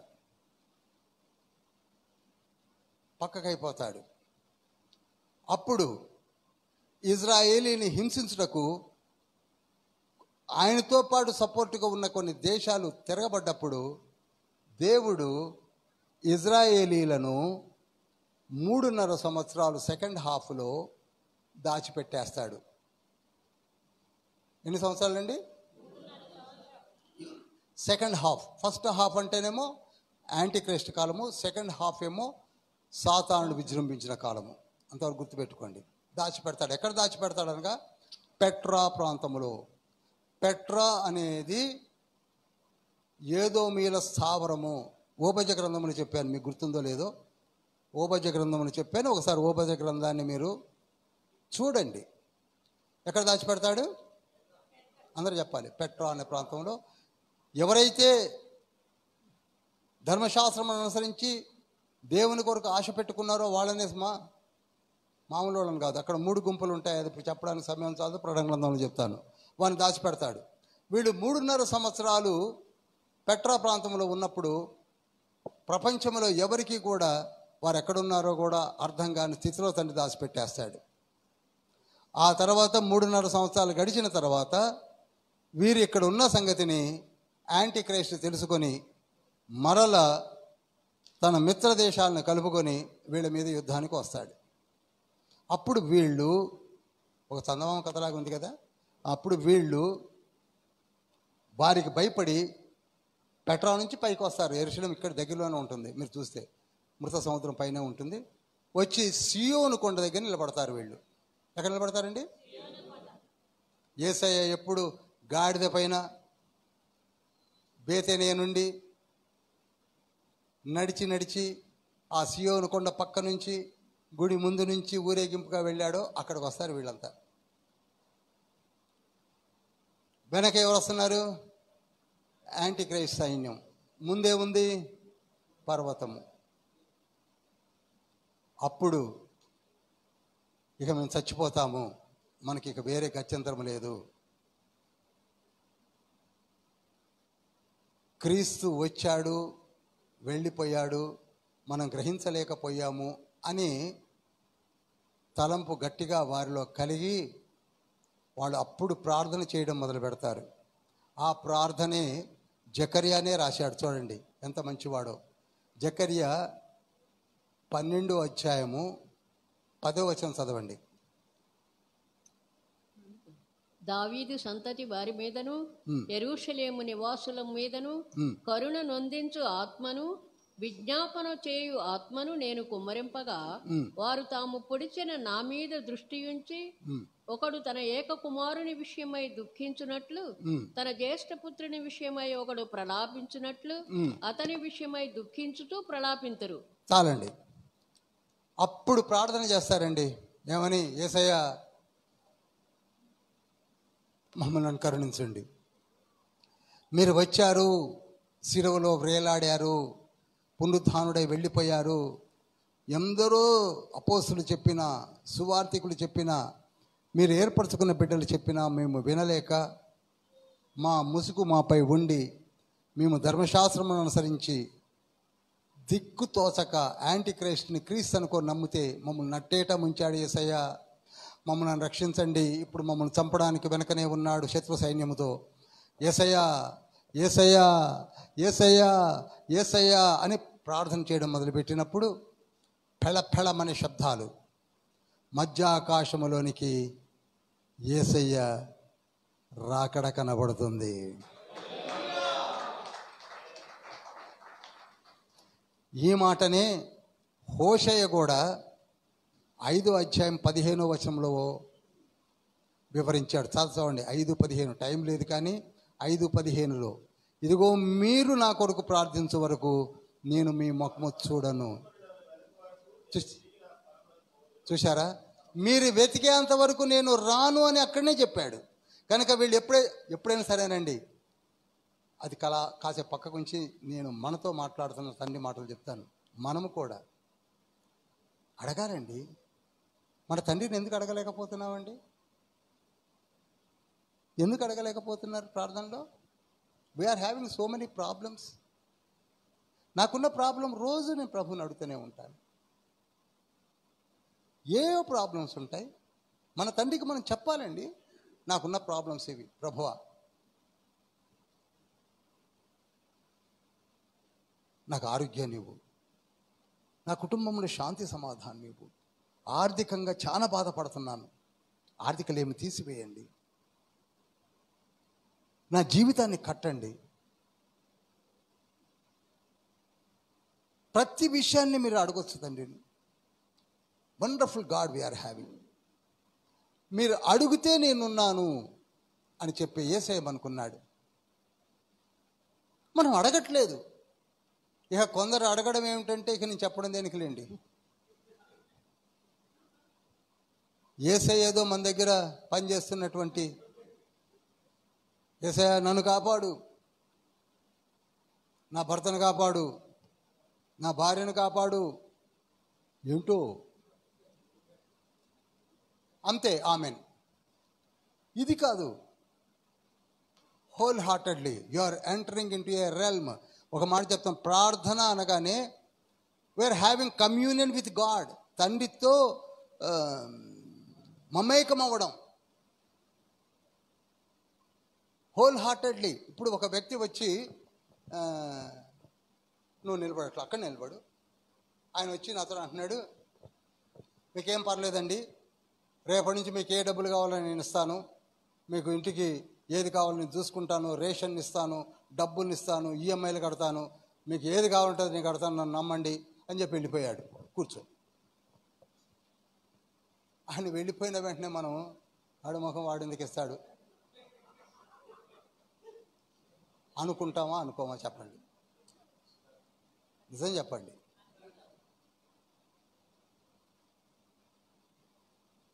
ఎవరైనా ఒక్కళ్ళైనా పాపం ఆయనంతటా ఆయనే వచ్చి ఇవన్నీ ఇస్తానని చెప్తే ఇస్తాడేమో అని అనుకుంటామా? ఒక్కటి కూడా అనుకోమండి. నాకెందుకు ఇస్తాడు? అదే తలంపుతోటి యేసయ్య కూడా మనకి ఇస్తాడన్న యేసయ్యను పక్కనే, ఆయన పక్కనే యేసయ్యను పెట్టి ఆయన ఇవ్వడు ఈయన ఇవ్వడని జీవిస్తున్నాం మనం. We are making equal. యేసయ్య ఇవ్వడు, ఆయన ఇవ్వడు. ఎంత అవివేకులమండి. I will give everything to you అని తండ్రి అంటుంటే ఆయన ఇవ్వడు, ఆయన ఇవ్వడు. ఎక్కడికి తీసుకెళ్ళి కట్టాం? 2 గుర్రాన్ని గాడిదని తీసుకెళ్ళి ఎక్కడ కట్టేసాడన్న సామెతకి వెళ్తున్నాం మనం. కనుక ఇక్కడ వీళ్ళు ప్రభువా అని ఏడుస్తున్నారు. అందుకని చూసాను, నీ ప్రార్థనలన్నిటికీ జవాబును ఇస్తాడు. ఇది ఎప్పుడు మర్చిపోకండి. అప్పుడు తండ్రి మధ్యాకాశానికి వస్తున్నాడు. ఆయనతో పాటు 1,44,000 మంది ప్రథమ ఫలముగా గైకొనబడిన యవనస్తులు వస్తున్నారు. అనేకులైనటువంటి దేవదూతలు వస్తున్నారు. ప్రోటోకాల్ చూడండి ఎలా ఉంటుందో. మహా శబ్దముతోనూ బూరతోనూ.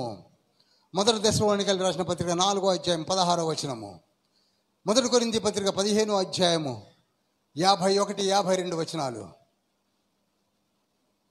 ఇవన్నీ కూడా మొదటి దశలోనికెళ్ళి రాసిన పత్రిక 3వ అధ్యాయం 12వ వచనము, యూదా పత్రిక 1వ అధ్యాయము 14వ వచనము. వేవేల పరిశుద్ధులతోడ తండ్రి మధ్యాకాశానికి వస్తున్నాడు. వేవేల పరిశుద్ధులతోడ తండ్రి మధ్యాకాశానికి వస్తున్నాడు. ఎవరితో వస్తున్నాడండి? దూతలు, ప్రథమ ఫలముగా ఉన్నటువంటి 1,44,000 మంది పరిశుద్ధులు, తర్వాత లేపబడినటువంటి 5 గుంపుల వాళ్ళు. అందులో మనం కూడా ఉంటాం. చెప్పండి, అందులో చెప్పరండి, డౌట్ ఏమైనా ఉందా? మనం కూడా ఉంటాం. మనం కూడా ఉండాలి అంటే మారు మనసు పొంది బాప్తీసం తీసుకొని ఉండాలి. 5 గుంపులలో మనం కూడా ఉండాలి అంటే మారు మనసు పొంది, లేకపోతే నువ్వు ఇక్కడనే ఉంటావు, ఆ పక్కన వాళ్ళు లేచిపోతుంటారు. అరే వీళ్ళు చెప్పినప్పుడు మనం వినలేదు, అందుకే మారు మనసు పొందలేదు కనుక ఇక్కడనే ఉన్నామని అప్పుడు ఏడవాల్సి వస్తుంది. కనుక ప్రభు మధ్యాకాశానికి వచ్చినప్పుడు ఆయనతో పాటు మనం అందరము, చెప్పండి, మనం అందరం ఉంటాము. చనిపోయినా ఉంటాము, బ్రతికి ఉన్నా ఉంటాము. ఎందుకనగా మారు మనసు పొంది చనిపోయిన వాళ్ళు మొట్టమొదట లేస్తారు అని చెప్పాడు కదా మొదటి దశలోనికెళ్ళి రాసిన పత్రిక 4వ అధ్యాయం 16, 17 వచనాల్లో. బ్రతికి ఉన్నవారు కూడా అప్పుడే లేస్తారని అక్కడనే చెప్పాడు కదా. కనుక బ్రతికి ఉన్నా వెళతాము, చనిపోయినా వెళతాము. కనుక మనం అందులో ఉండాలంటే ఏం చేయాలి? అది అప్పుడు యేసయ్యతో పాటు మనము కూడా మధ్యాకాశానికి వెళ్ళి కిందకు చూసేసరికి మనం కూడా ఈ యాంటీ క్రైస్ట్ని వారి సైన్యాన్ని వీళ్ళు చేసే ప్రార్థన అంతా మనం కూడా చూస్తుంటాం.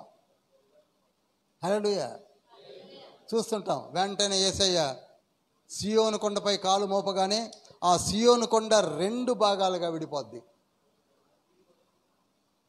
2 భాగాలుగా కొండ విడిపోవడము, సియోను పర్వతం 2 భాగాలుగా విడిపోయి పెద్ద లోయ ఏర్పడితే అందులోనికి బిలబిలమంటూ ఈ ప్రార్థించిన వారిని అందరినీ లోపల రమ్మంటాడు.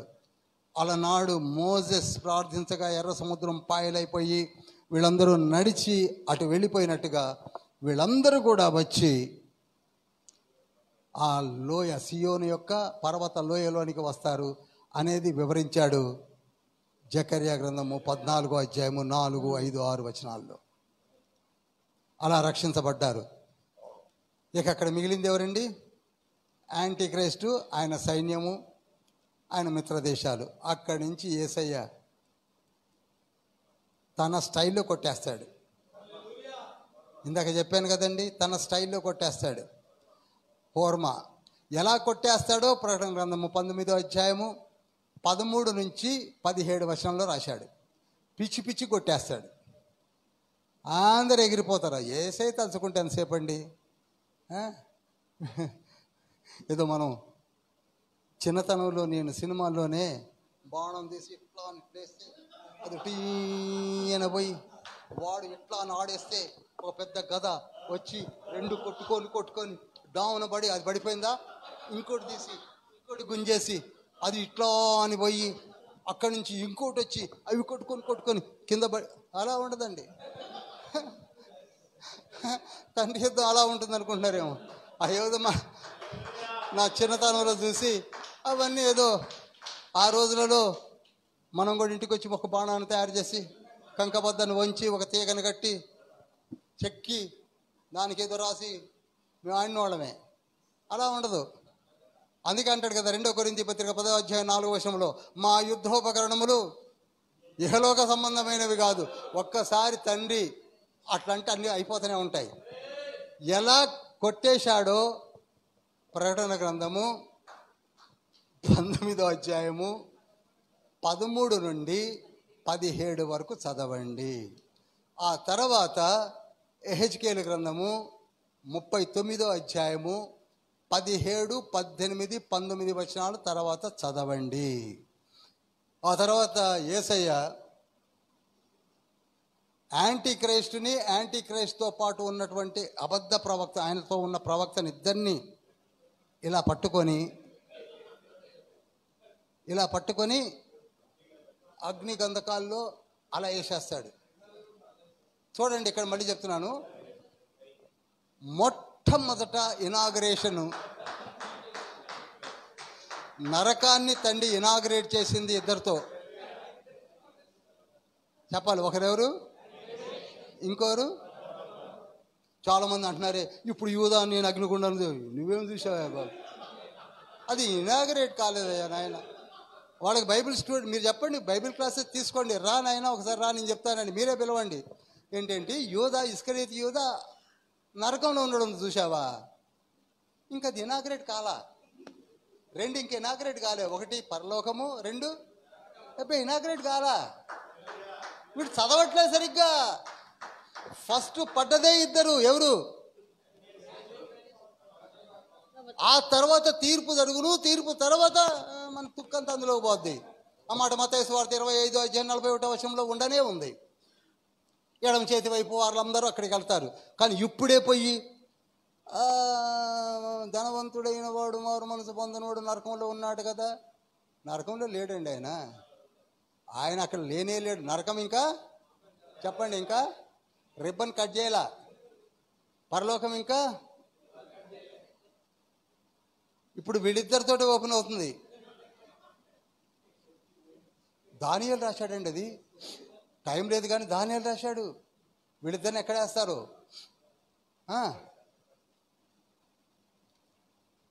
7వ అధ్యాయంలోకి రండి. దానియేలు గ్రంథం 7వ అధ్యాయము 7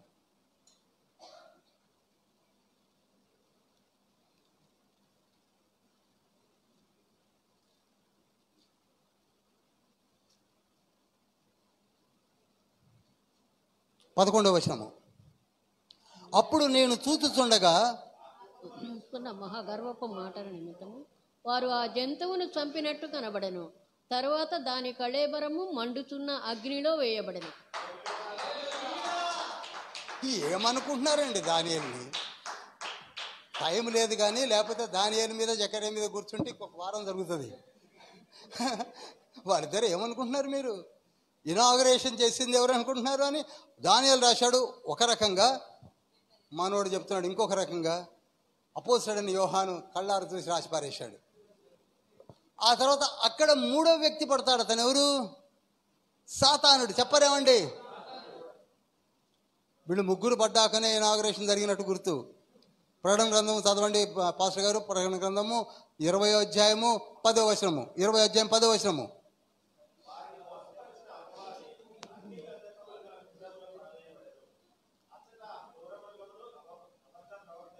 చూసారా? వాళ్ళు ముగ్గురే ఉన్నారు.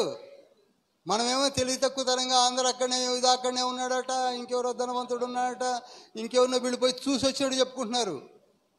ఎన్నిసార్లు చూసి వచ్చినా బాబు అందులో ఉన్నది ముగ్గురు. అది ఇప్పుడు కాదు, ఇంకది రిబ్బన్ కట్టుకాల. ఎవరు చెప్పినా సరే, బ్రదర్ ఇవి చదవండి, ఈ లేఖనాలు చదవండి అని చెప్పండి మీరు. ఎందుకంటే అందరికీ ఈ జ్ఞానాన్ని మనము, పాపం వాడిని తప్పేం లేదండి, ఎందుకంటే ఎవరో చెప్పారు నేను విన్నాను, మనకు చాలా ఉన్నాయి చూసారా, నాకేం తెలుసండి వాడు చెప్తే నేను చెప్పాను అంటారు. నువ్వు చూసావంటే ఆయన చెప్పాడు కనుక నేను చెప్పాను, కానీ నేను ఎప్పుడు చూడ అట్నే ఉంటుంది. ఇది కూడా ఏమంటే యోధ నరకంలో ఉన్నాడు బే, నేను అనలే, శుభవార్తలో విన్నా. మరి ఆ శుభవార్తలు ఎవరు చెప్తే విన్నాడో పాపం. అలా విన్నాయి కాదు, నువ్వు చూడాలి. చాలామంది చూడండి, లేఖనాన్ని మాట్లాడుతున్నాయి కనుక. ఇప్పుడు జకర్యా గ్రంథము 14వ అధ్యాయములో ఆ యెహోవా దినం ఏమిటది? 2వ రాకడ. అక్కడ యేసయ్య ఎక్కడికి వస్తున్నాడు? సియోను కొండ మీదకి వస్తున్నాడు. దీనిని కీర్తనకారుడైన దావీదు కీర్తనలు 2వ అధ్యాయం 6వ వచనంలోనే లిఖింపజేశాడు, 2:6లోనే లిఖింపజేశాడు. హల్లెలూయా. అదేవిధంగా ప్రకటన గ్రంథం 14వ అధ్యాయం 1వ వచనంలో కూడా లిఖింపజేశాడు. అంతటా గొర్రెపిల్ల సియోను కొండముపై కాలు మోపుట నేను చూచితిని అని ఎవరు రాశారు? యోహాను రాశాడు 14వ అధ్యాయం 1వ వచనంలో. అనగా ఆయన చెప్పినది జకర్యా ఇక్కడ ప్రొఫెసీ చేసింది ఒకే సందర్భాన్ని. 12వ అధ్యాయంలోనేమో ఆయిల్ వారు, 14వ అధ్యాయంలోనేమో చెప్పరేమండి. మరి మనము కూడా అటువంటి ప్రాఫిట్స్గా ఎదగాలని కోరుకోండి. ఆదికాండము 49వ అధ్యాయము 11వ వచనము. ఆదికాండము 49:11 చదువుతారా?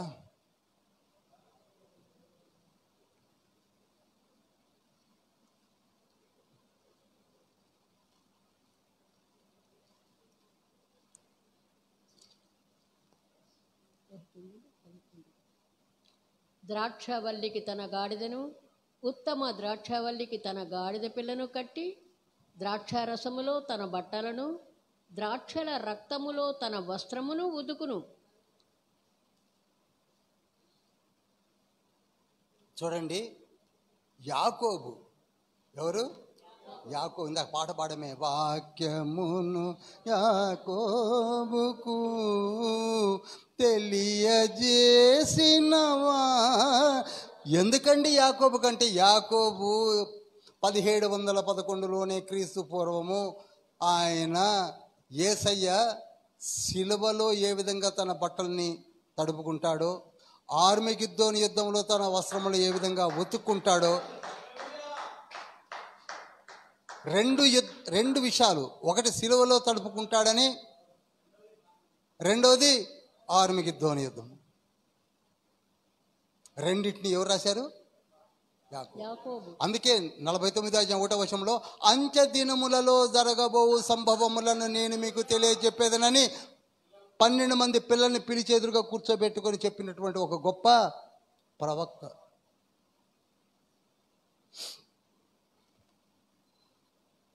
బుక్ ఆఫ్ ఐజయా, యెషయా గ్రంథము 63వ అధ్యాయం 3-4 వచనాలు చదవండి.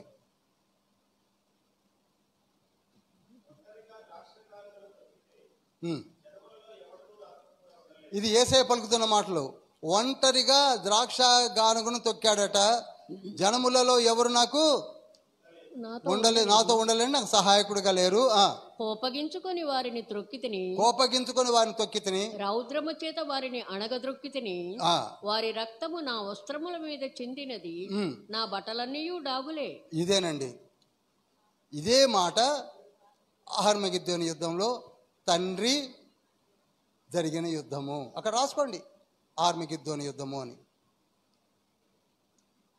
యేసయ్య వస్త్రాలన్నీ కూడా రక్తంతో ఎందుకు నిండిపోయిందనగా, అహర్మగిద్దోని యుద్ధం చేయబోతున్నాడు, ఆ రక్తం అంతా చింది మీద పడింది. ఒంటరిగానే నేను తొక్కాను, ఒంటరిగానే నేను చేశాను, అందరిని కాపాడానని చెప్తున్నాడు. ఇవన్నీ కూడా విజనరీ రీడింగ్ చేయండి. గబగబా పరిగెత్తాను, 8 నిమిషాలు ఎక్కువగానే అయింది, 8కే క్లోజ్ చేయాలి. 12వ అధ్యాయంలోనేమో మత్తు పుట్టించు పాత్ర, 38వ యెహెజ్కేలు యొక్క యుద్ధము, 14వ అధ్యాయము యేసయ్య 2వ రాకడలో జరగబోవు సంభవాలు. ఎందుకు యేసయ్య ఎప్పుడు వస్తాడు అవి కూడా రాశాడు జకర్యా. ఇప్పుడు సమయం చాలదు, అది కూడా రాశాడు. 7వ వచనం చూడండి, 14:7. ఆ దినము ప్రత్యేకమైనదిగా ఉంటుంది. చూసారా, ఆ దినము ప్రత్యేకమైన దినముగా ఉంటుందట. ఎప్పుడైతే కాలు మోపుతాడో అది యెహోవాకు తెలియబడిన దినము, పగలు కాదు రాత్రి కాదు. చూసారా, అది పగలు కాదట, రాత్రి కాదట, అనగా సాయంత్రము. అస్తమయ కాలమున వెలుతురు కలుగును. ఆ దినమున జీవజలములు యెరూషలేములో నుండి పారి. ఇవన్నీ కూడా మనం ధ్యానించవలసిన విషయాలే.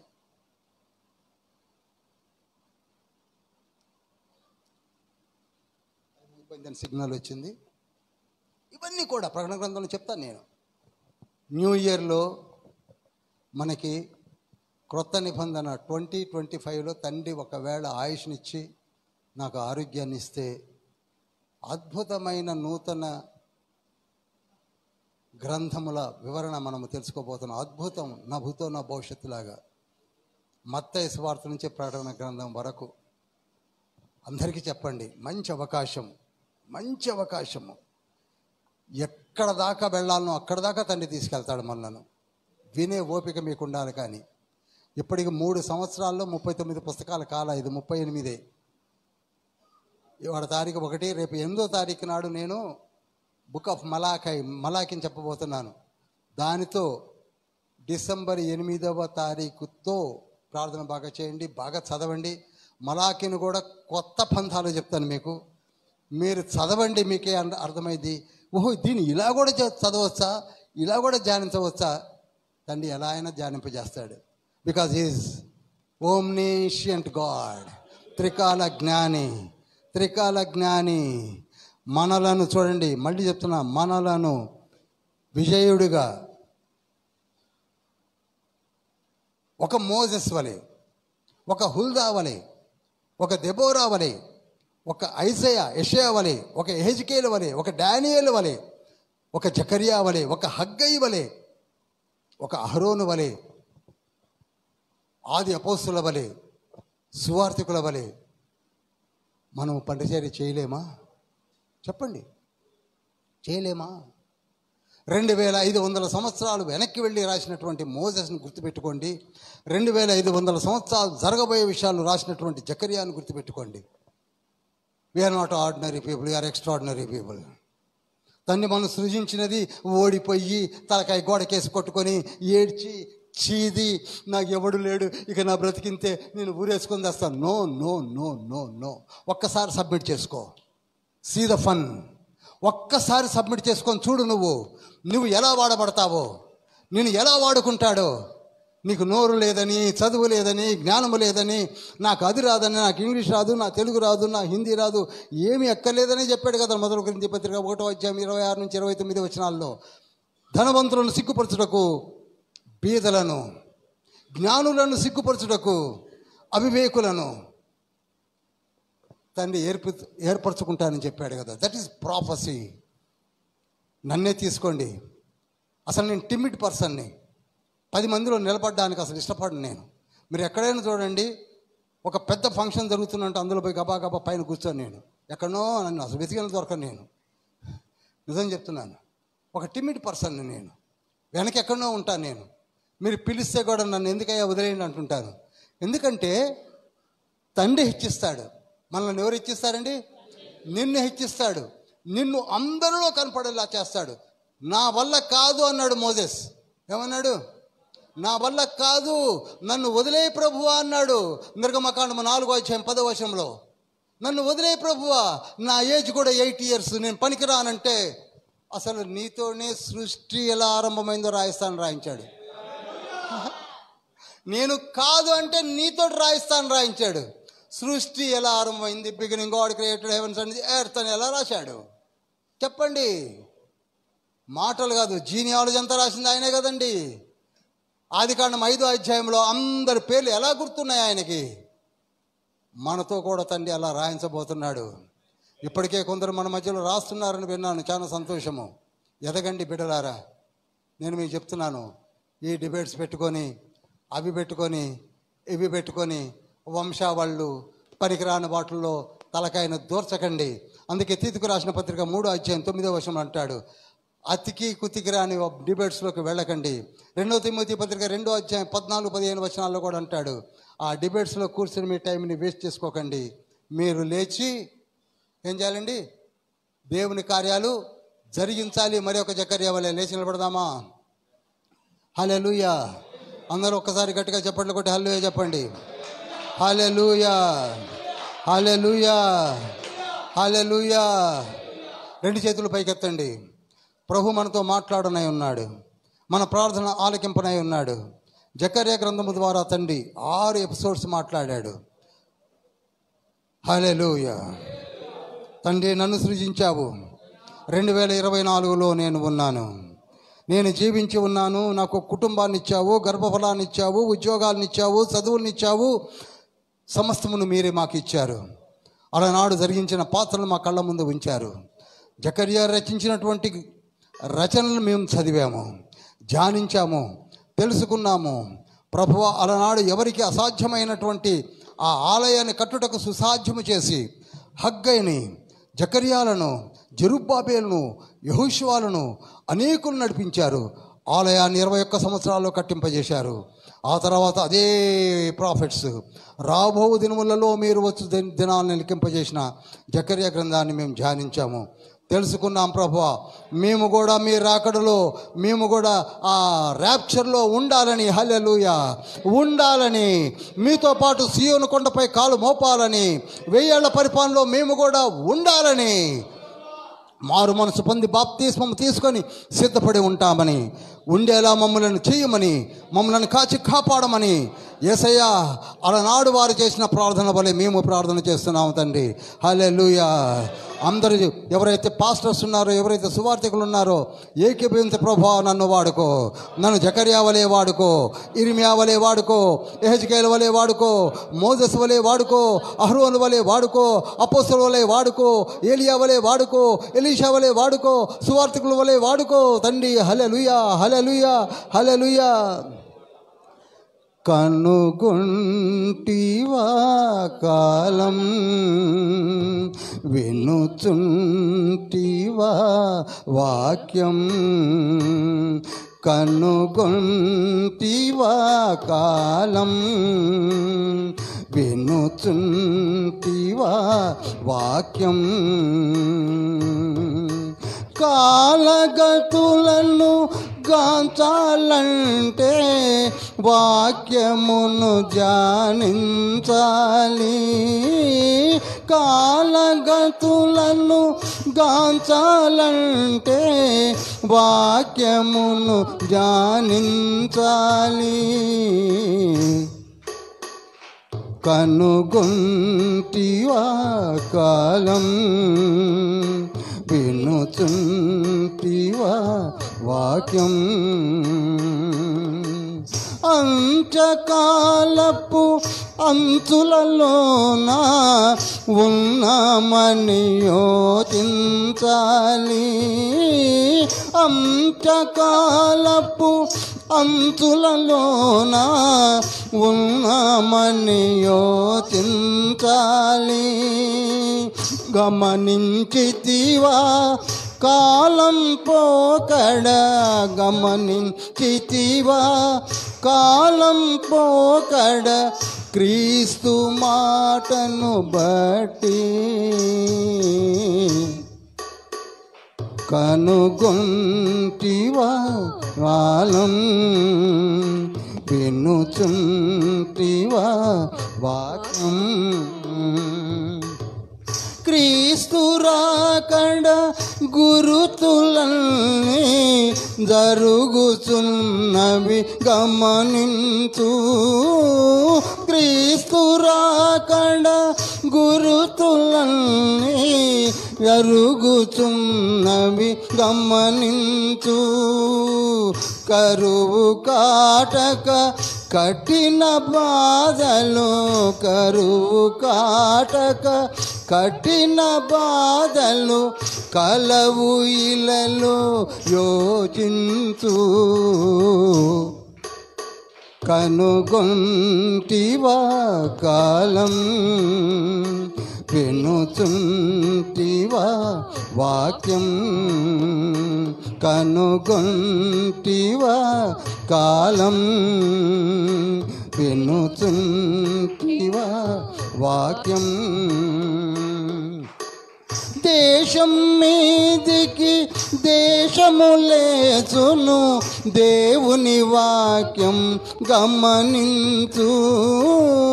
దేశం మీదికి దేశం లేచును, దేవుని వాక్యం గమనించు. పొసగదు ప్రజలకు ఇలలో ఎవరికి, పొసగదు ప్రజలకు ఇలలో ఎవరికి, పాపము పెరుగును యోచించు.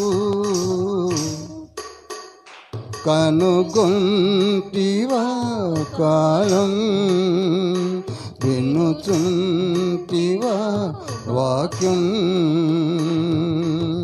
కాలగంతులను గాంచాలంటే వాక్యమును ధ్యానించాలి.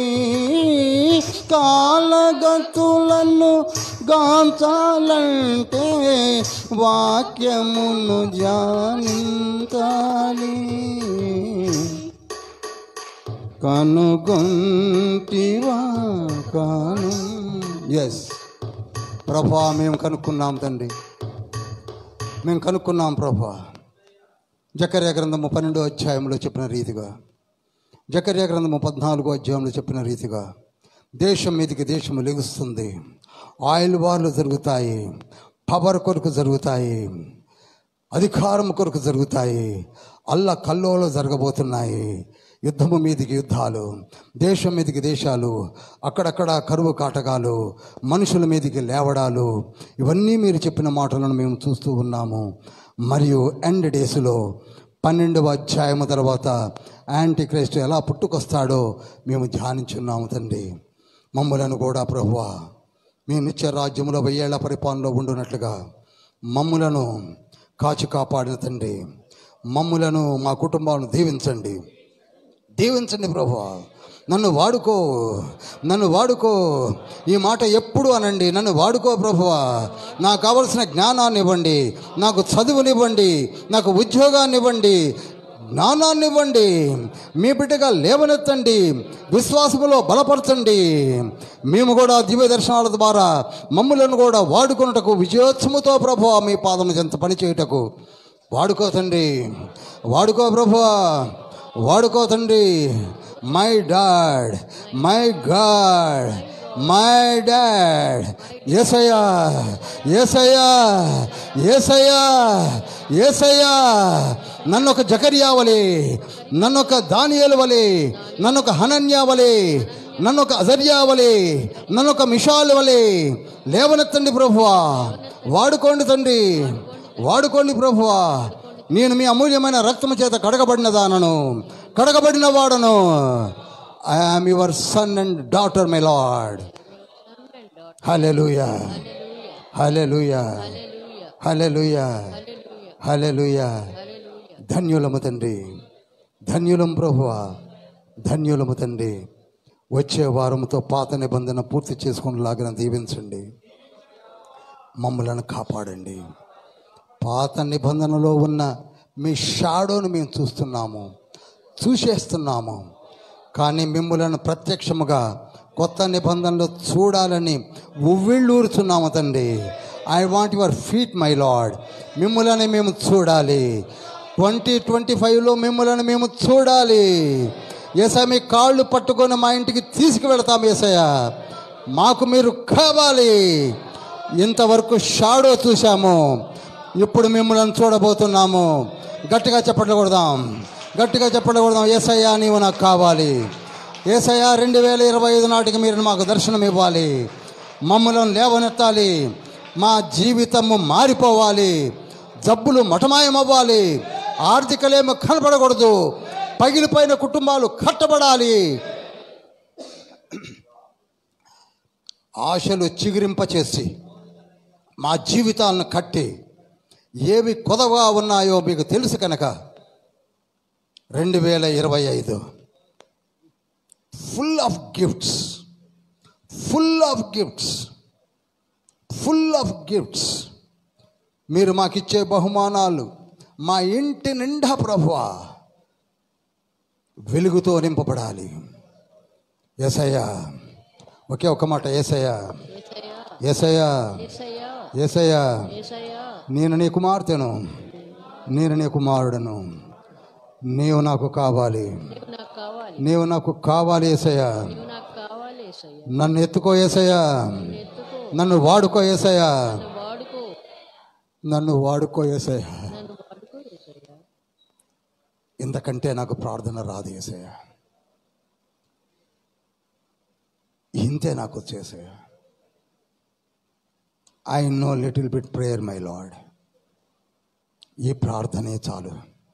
ఈ ప్రార్థనే నాకు శిరోధార్యము. హల్లెలూయా. మహోన్నతుడా, పరిశుద్ధుడా, పరలోకపు తండ్రి, మోస్ట్ లవింగ్ హెవెన్లీ ఫాదర్, మా ప్రార్థన ఆలకించారు. మా సంఘమును దీవించారు. 38వ పుస్తకాన్ని ధ్యానింపచేశారు. వచ్చే వారము మలాకి గ్రంథమును మీరు మాకు ధ్యానింపచేయండి. వచ్చిన బిడ్డలను దీవించండి. 39 పుస్తకాలలో ఉన్న శ్రేష్టమైన మీ షాడోగా కనపడినటువంటి మీ రూపమును వారి హృదయంలో ముద్రించండి. 2025లో మిమ్ములనే మేము చూస్తాము. చూసిన కొరకు మేము వస్తాము. 2, 3, 4, 5 తారీఖులలో మా మధ్యలో యవనస్తులు సువార్త దండోరాన్ని ఏర్పాటు చేసుకొని బయలుదేరుటకు సిద్ధంగా ఉన్నారు. మీరు ఏ మాటలైతే పలికారో ఆ మాటలను ప్రకటించడం కొరకే go and preach the gospel అన్నారు. ప్రభువు మీకు తోడుగా ఉండి మీరు ఎక్కడికి వెడతారో అక్కడ ఆయన తోడు నీడ మీకు అనుగ్రహించబడి మిమ్ములను సర్వసత్యములోనికి నడిపిస్తూ అనేకులను శిష్యులుగా చేసే గొప్ప శక్తిని మీకు ఇస్తున్నానని చేసిన వాగ్దానమును అనుసరించి వెళుతున్నారు తండ్రి. చక్కటి ప్రయాణమును అనుగ్రహించండి. వారిని మీరు ఎత్తుకోండి. వారి వాహనములను దీవించండి. వారి వాహనములు సజావుగా చీకటి శక్తులను తరుముతూ వెలుగులో దేవదూతల కావల్లో వెళ్ళి మీ వాక్యం ప్రకటించే గొప్ప భాగ్యము ఎందరైతే బయలుదేరి వెళుతున్నారో వారికి అనుగ్రహించండి. ఆ వెలుగును చూసే గొప్ప భాగ్యము ఆయా ప్రాంతంలో వారికి యెషయా గ్రంథము 9వ అధ్యాయము 1, 2, 3 వచనాల్లో జరిగిన రీతిలో గొప్ప వెలుగును ఈ వెహికల్ ద్వారా బిడ్డల ద్వారా చూడబోతున్నారు. హల్లెలూయా. ఆమేన్ వాడా వారిని బలపరచండి. వారి కొరకే ప్రార్థన చేసినటువంటి ధన్య జీవులందరినీ బలపరచండి.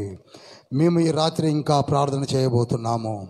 మా టీము కొరకై, ఆ టీము కొరకై వారికి కావలసిన వనరులను వసతులను సిద్ధపరచండి ప్రభువా. ఆహారమునకు కొరత లేకుండగా, ఏ అడ్డంకులు లేకుండగా, ఏ చీకటి శక్తులు అడ్డుపడకుండగా, చెడుపు చిల్లంగితనములు అడ్డుపడకుండగా సాతాను శక్తులను యేసయ్య నామములో గద్దించి పో అని పారదోలుతున్నాము. పో పో, I rebuke in the name of lord Jesus. పో అందరండి, I rebuke in the name of lord Jesus. I rebuke in the name of lord Jesus. పో పో. సంఘమును ఆశీర్వదించండి, ఆయా సంఘ పాస్టర్లను దీవించండి, సువార్తా పరిచర్యను దీవించండి. బలహీన కుటుంబములు కట్టపడాలి, బలవంతులైన శక్తిగా మేము మారిపోవాలి. మీ బిడ్డలుగా మమ్మల్ని ఎదిగింపచేయండి. ఈ కార్యమును జరిగించమని 2024 ముగింపులో మా ప్రార్థనలన్నిటికీ సమాధానము మీరు ఇస్తూ, మేమందరము నూతన పులకింతలతో, తలంపులతో, నూతన ఉత్సాహముతో క్రిస్మస్ మరియు న్యూ ఇయర్ సెలబ్రేషన్స్తో మిమ్మల్ని చూసినకు బయలుదేరి వస్తున్నాము తండ్రి. మా ప్రార్థన ఆలకించి దీవించండి. ఎగ్జిక్యూటివ్ బాడీని, ఉమెన్ ఫెలోషిప్ని, యూత్ ఫెలోషిప్ని, సంఘ కాపరిని, వారి కుటుంబమును, సంఘము సంఘ సభ్యులను, ఇతర గ్రామాల నుంచి వచ్చిన బిడ్డలను, యవనస్తులను, మమ్ములను మీ పాదము చెంత ప్రతిష్ఠించి పేరు పేరున దీవించి ఆశీర్వదించమని యేసయ్య పరిశుద్ధ నామములో వినతి వేడుకుంటున్నాం పరమ తండ్రి. పరలోకమందున్న మా తండ్రి, నీ నామం పరిశుద్ధపరచబడిన గాక, నీ రాజ్యం వచ్చును గాక, నీ చిత్తం పరలోకమందు నెరవేర్చబడినట్లు భూమి యందును. మానవుని ఆహారం నేడు మాకు దయచేయము. మా ఇళ్ళ అపరాధం చేసిన వారిని మేము క్షమించి ఉన్న ప్రకారం మా అపరాధం క్షమించము. మేము శోధన నుండి కాదు దృష్టిని తప్పించము. ఎందుకనగా రాజ్యము, శక్తి, మహిమ నిరంతరం నీవైనవి తండ్రి.